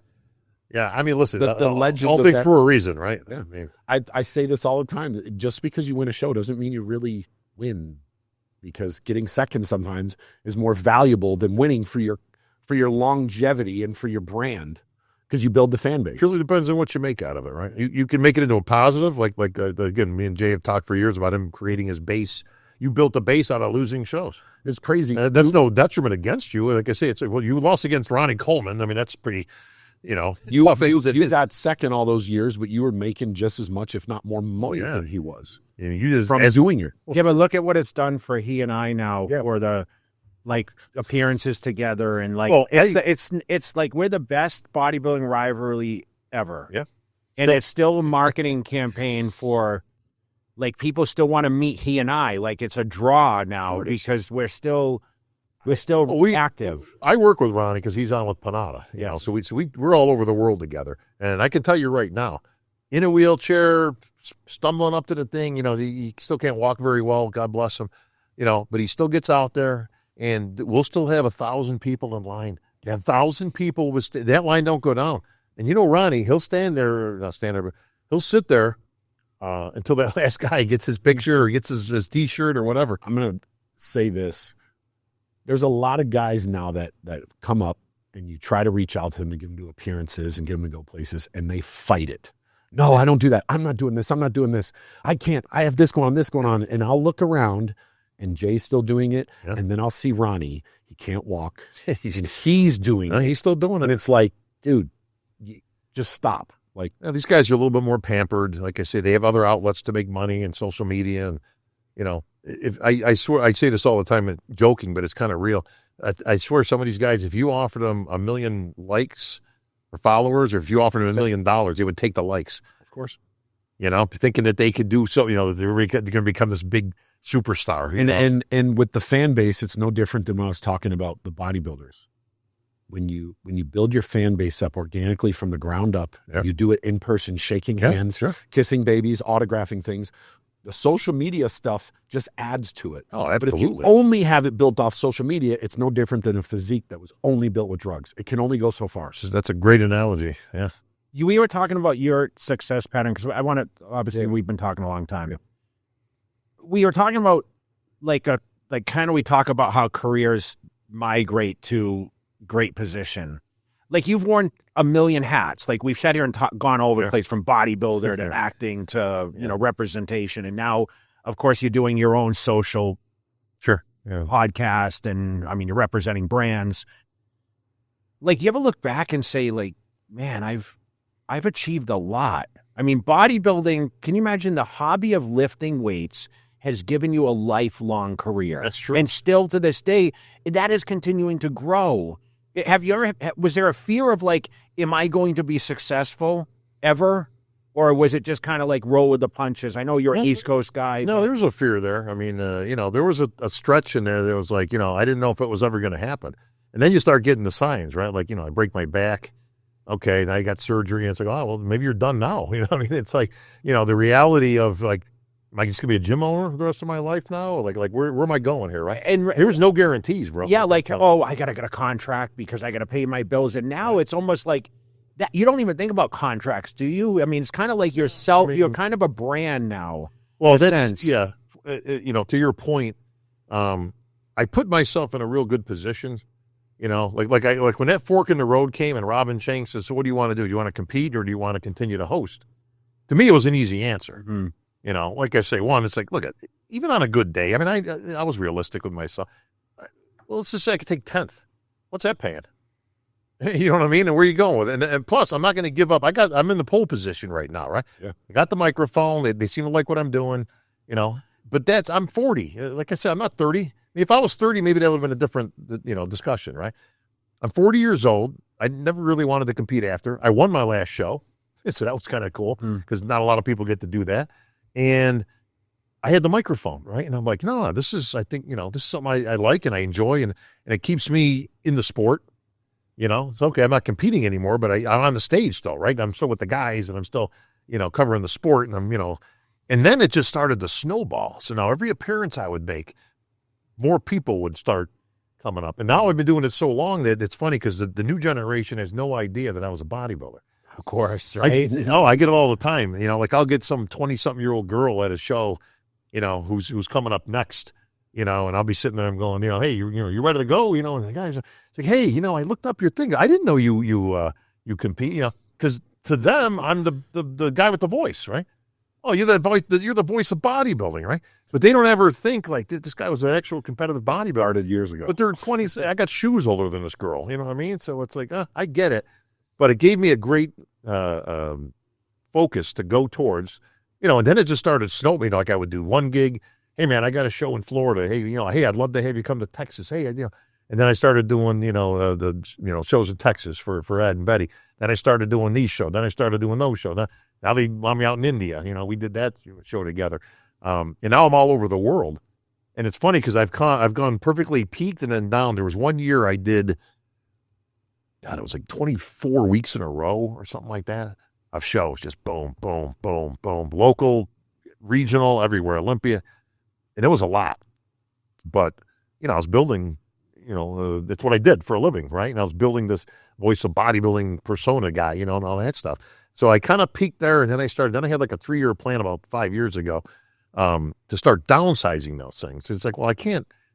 How are you the Olympia guy? And you do the Olympia, you do the Arnold, you do Dubai, you're all over doing all the. And now you're at the Daytona, or you're at the Mr. Main Street, and it's like, price wise, right? That and I know you were in that same boat where it's like, well, you can't do a lot of things you used to do because like, well, he ain't gonna. It ain't worth it to them. But to honestly, Evolution. Yeah, you know what I mean. So I had to kind of start to differentiate and just keep the big shows and kind of start, finding the next generation. So I just dish off a lot of shows. I still get asked to do a lot of them, but I don't. What do you enjoy the most?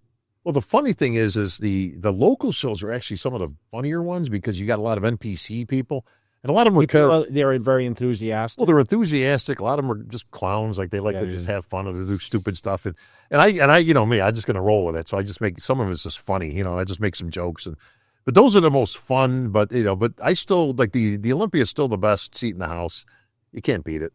It's still the Olympia. It's still the house that Joe built. It's still the history. There's nothing like coming out there and there's 10,000 people waiting for you to say something.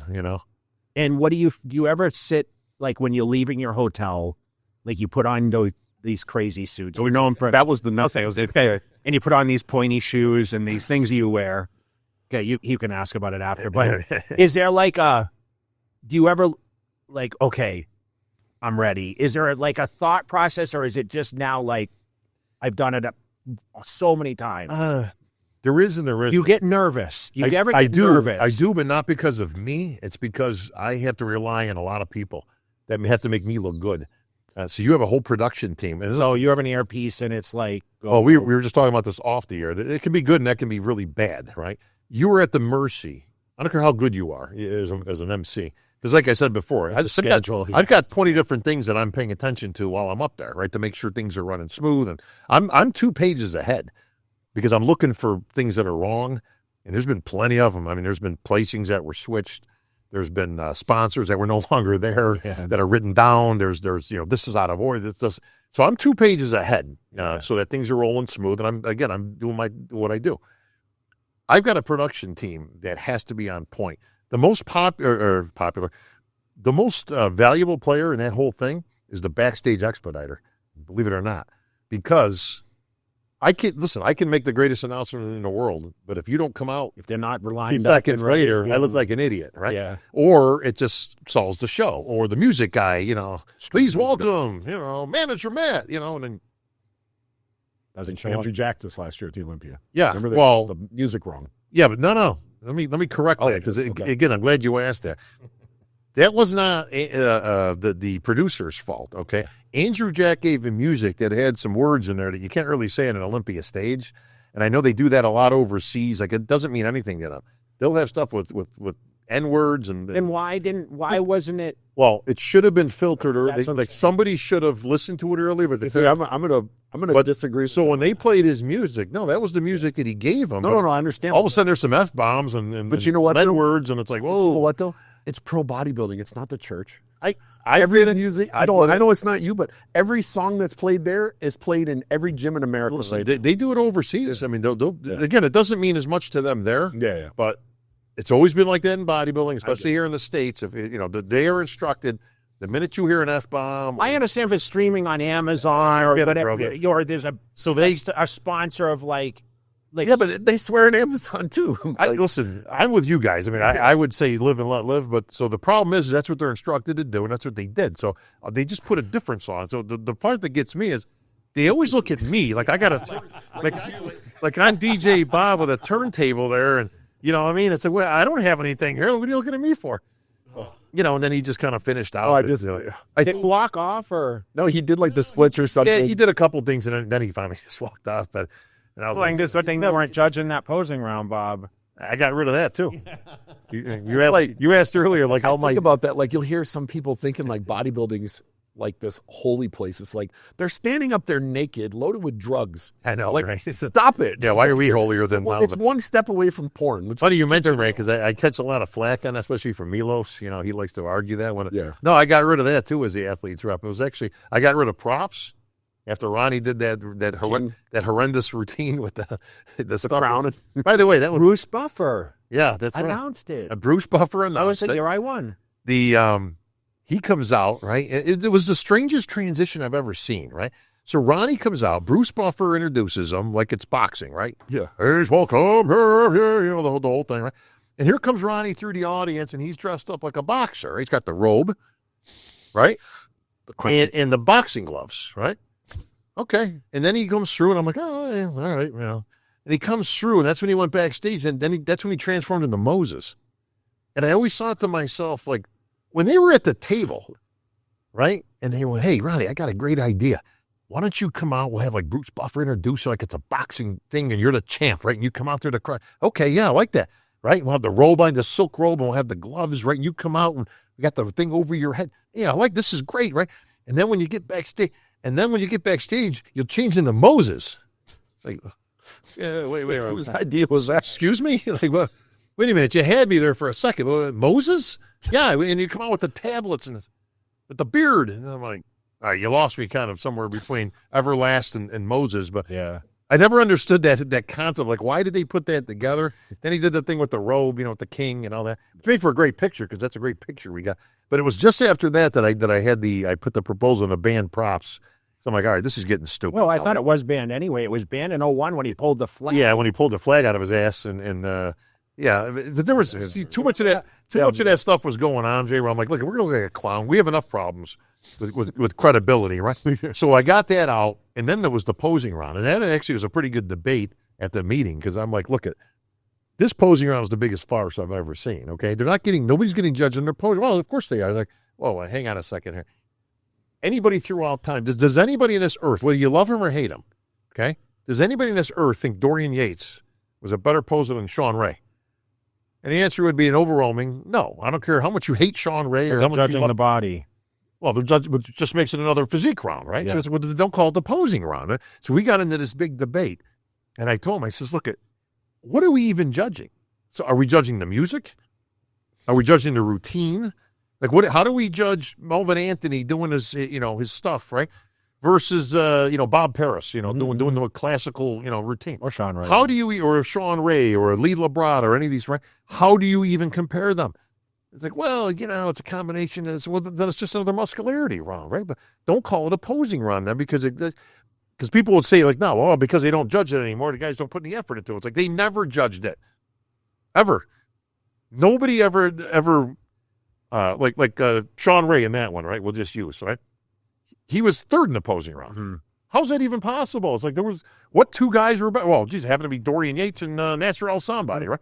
Nasser couldn't pose his way out of a paper bag. He was horrendous, right? But that's why I got rid of that thing because I'm like, look, this is bullshit, okay? They're not – call it what it is. Either you score it and we define what you're scoring, You know, and again, comparing Melvin Anthony or Durham Charles to Bob Paris or Lita Brada is like comparing 50 Cent to Frank Sinatra. It's like, well, which one's better? You go, well, wait a minute, it's two different, right? So are we? King Kamali goes out there and does a Terminator routine or a Vince Taylor and lights up the crowd, but doesn't really do any poses. I mean, is that good or is that bad? Like, would he? You see what you can see where this is but call it an entertainment round. Yeah. My suggestion was simple: put money on it. If you want guys, these are professionals. If you want them to put effort into the routine, put $25,000 on it. You get all kinds of great routines, right? Because somebody wants that $25,000, but when they know it doesn't count for anything, they're not going to put any effort into it. Put the athletes first. Listen, like every sport, rules change, things change. Look at the NFL this year. Hey, we're going to do this a little different with the kickoff because guys are getting killed, going down, 40 miles an hour, crashing. Okay. I think we should, evolve like that. I got to be honest. Some of these prejudging, I can see a time coming in the future where we don't do individuals anymore. Because honestly, what good are they? The judge is sitting there tapping a pencil, waiting, right? You can't judge somebody against themselves, right? You judge them in the groups and against each other, and obviously with the call-outs. It's like the only reason we had that in there originally from years ago was, one, they had to fill time because we didn't have 10,000 people, and for pictures. That was really it. But in today's day, you get all the pictures you want by, you click 10,000 shutters a minute, right? So I can see it. And a lot of people look good by themselves. Well, and when you put them next to somebody. Listen, we all go to shows. We sit there. We're not even paying attention during that because you're kind of wait till it doesn't matter. It doesn't matter, right? So I can see maybe somewhere down the road, maybe 2, 3, 4 years, but maybe we take a look at that and it's like, well, I don't know. Do we need, in shows that are that big, do we need individuals? Like, does it count for anything? And the answer is well, not really. I would actually rather there be more rounds of comparisons because I do think you can work your way up. Like that one year. Gustavo moved himself up from like 8th to 3rd. I've never seen anybody before or since, and it was legit. Ronnie Coleman too, when he won. Oh, in '98, didn't get called out. Well, you know why? Because the judges back then would judge on like party lines. You know what I mean? It's like, so Ronnie to that point didn't win really much of anything. He won maybe 1 or 2 shows, right? But he would always get beat. He was always 6th, 4th, 8th, whatever. He was like in the pack. But I think he was far better. If you go back and you look at some of those, he could have not only won some of those, but he could have been much higher than what he was. He just, for some odd reason, he just wasn't getting a look. In '98. Well, he won the Night of Champions that I did. He did, yeah. Kevin was 2nd. That's right. And many times people judge from here up instead of or they judge the name. But I think that judging's a lot better now. It's a lot better now.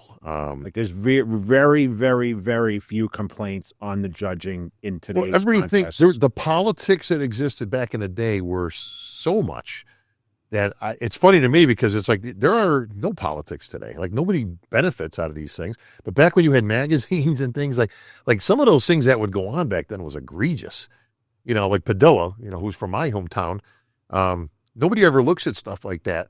You watch Pumping Iron, he's in there, right? And he's only in there in this one instance where you see him and they're watching Franco pose and he's sitting there kind of over Arnold's shoulder and he goes, oh man, look, you could fly with those lats, or something like that, he says, right?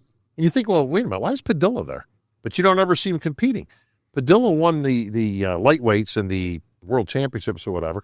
That's why he qualified to go to Pretoria, South Africa to compete in the universe. But if you notice, he's not in the universe there. They kicked him off the team when he got there, and they put in Mike Katz into the heavies. Nobody ever looked at, well, wait a minute, why?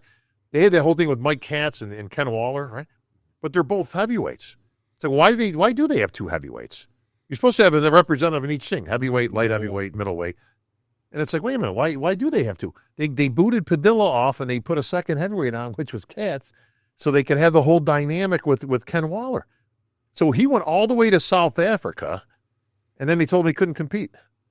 And it's like, what kind of garbage is that, right? And then in the Night of the Champions, I think it was 1978, 79, he scored a perfect 300 and lost the show to Robbie Robinson. Padilla scored a perfect, they had a different scoring system back then. It was basically 3 rounds of 100, best score out of 100, or that type of thing. He scored a perfect 300 and lost the show in the pose down. It's like, well, how does that even happen? Like by your own rules, it's like, how does that happen even? But he kind of got the short end of the stick, no pun intended, a number of times. But there was so much political stuff, and, guys getting banned, and, they're going to the BBG and the NABA and, and all this weird stuff. But, yeah, I don't see a lot of that these days. Listen, It's a lot better. You were the recipient of a whole lot of that stuff. Like when you went to MD, well, Jay's only winning because he's with Weider, Well, then you went to MD. Well, nobody that's not a Weider athlete's ever, and then you won again, and then you went from Muscle Tech to some, and then, wow, he's only winning because it's Muscle Tech. Then you went to a different, and then you won again. And it's like, well, Jay is the perfect. I use you as an example. I left Weider. Yeah, I left Weider and still came and won shows, I mean, I always use you as my example of that stuff for everybody that cries politics, because it's like, what? Mm-hmm. Listen, Jay blasted that years ago, okay, when he wasn't supposed to win because he wasn't with this company, and no MD athlete's ever going to win then they won again. I sued the IFBB, remember? Yeah, and you sued the IFBB. Yeah. This is true. Yeah. Well, listen, man, shout out what you have going on now. Like, I know you have your podcast. I got a lot. Yeah, we got mention it. So we got the Voice of Bodybuilding podcast with my co-host. Is that weekly? Mostly, yeah. Weekly. With travel, it is. I mean, it's very difficult, but we try to do weekly. Keep it's a up remote podcast, right? Yeah, okay. We do a remote. We don't have a lot of guests, here and there.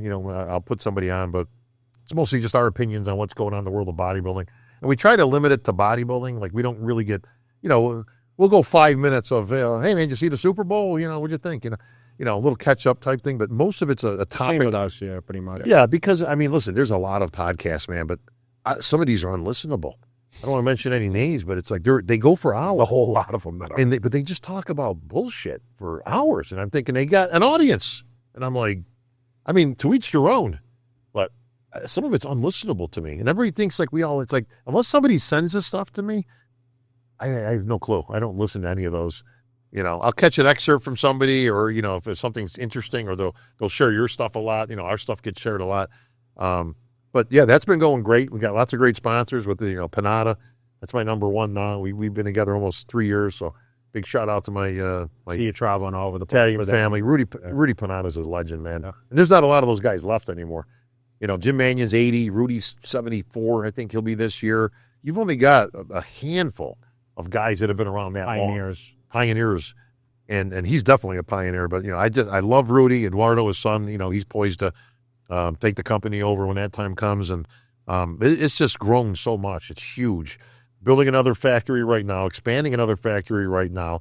They got some talks overseas to potentially do some manufacturing overseas for the first time, because all of it's done in-house. It's all done in Italy.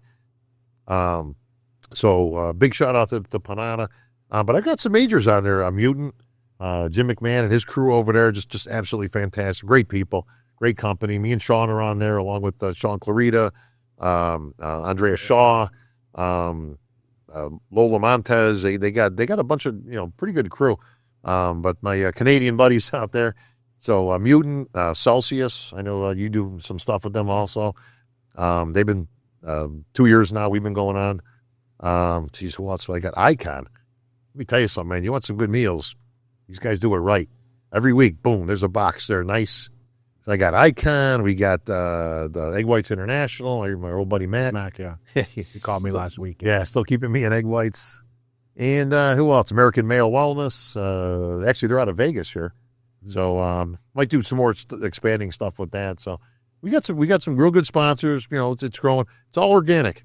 I don't have 10,000 Indian followers, and all these crazy numbers that you see. Every number you see on there it is what it is. And it's because you could listen, man, you do this market. You can tell in 5 seconds when somebody has fake followers, and it's, because there's no engagement.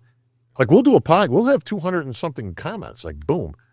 People are on there. I do that. I look at a lot. I always pay attention to the other podcasts, and sometimes you'll look at a podcast and you're like, well, how do you have 2,000? You can. And the next day you got 20,000 and you got 50 comments. There's 2 comments. Or no, you'll have 50 comments and you'll lick and it'll be like, your dance moves are amazing. Yeah, they're all garbage, but so it's travel with that, emceeing still. I'm just doing the major shows now. I really don't do anything small anymore. So the Olympia, and if you go to Venice, go to Firehouse and get the Bob Bowl. Yeah, we've been trying to do this for a minute. I know we talked about you coming out here, but we appreciate you coming out, man, and I'm sure we'll do it again. There's so much stuff we could cover. I mean, we could talk for 6 hours. This has been a while, right? 2 hours and 45 minutes. Yeah, wow. Yeah.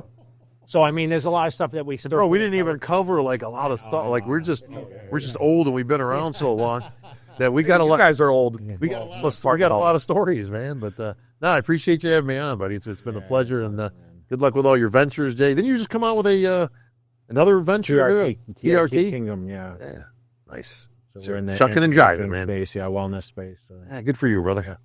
So we appreciate it, man. But we'll do it again. You got it, brother. Thanks.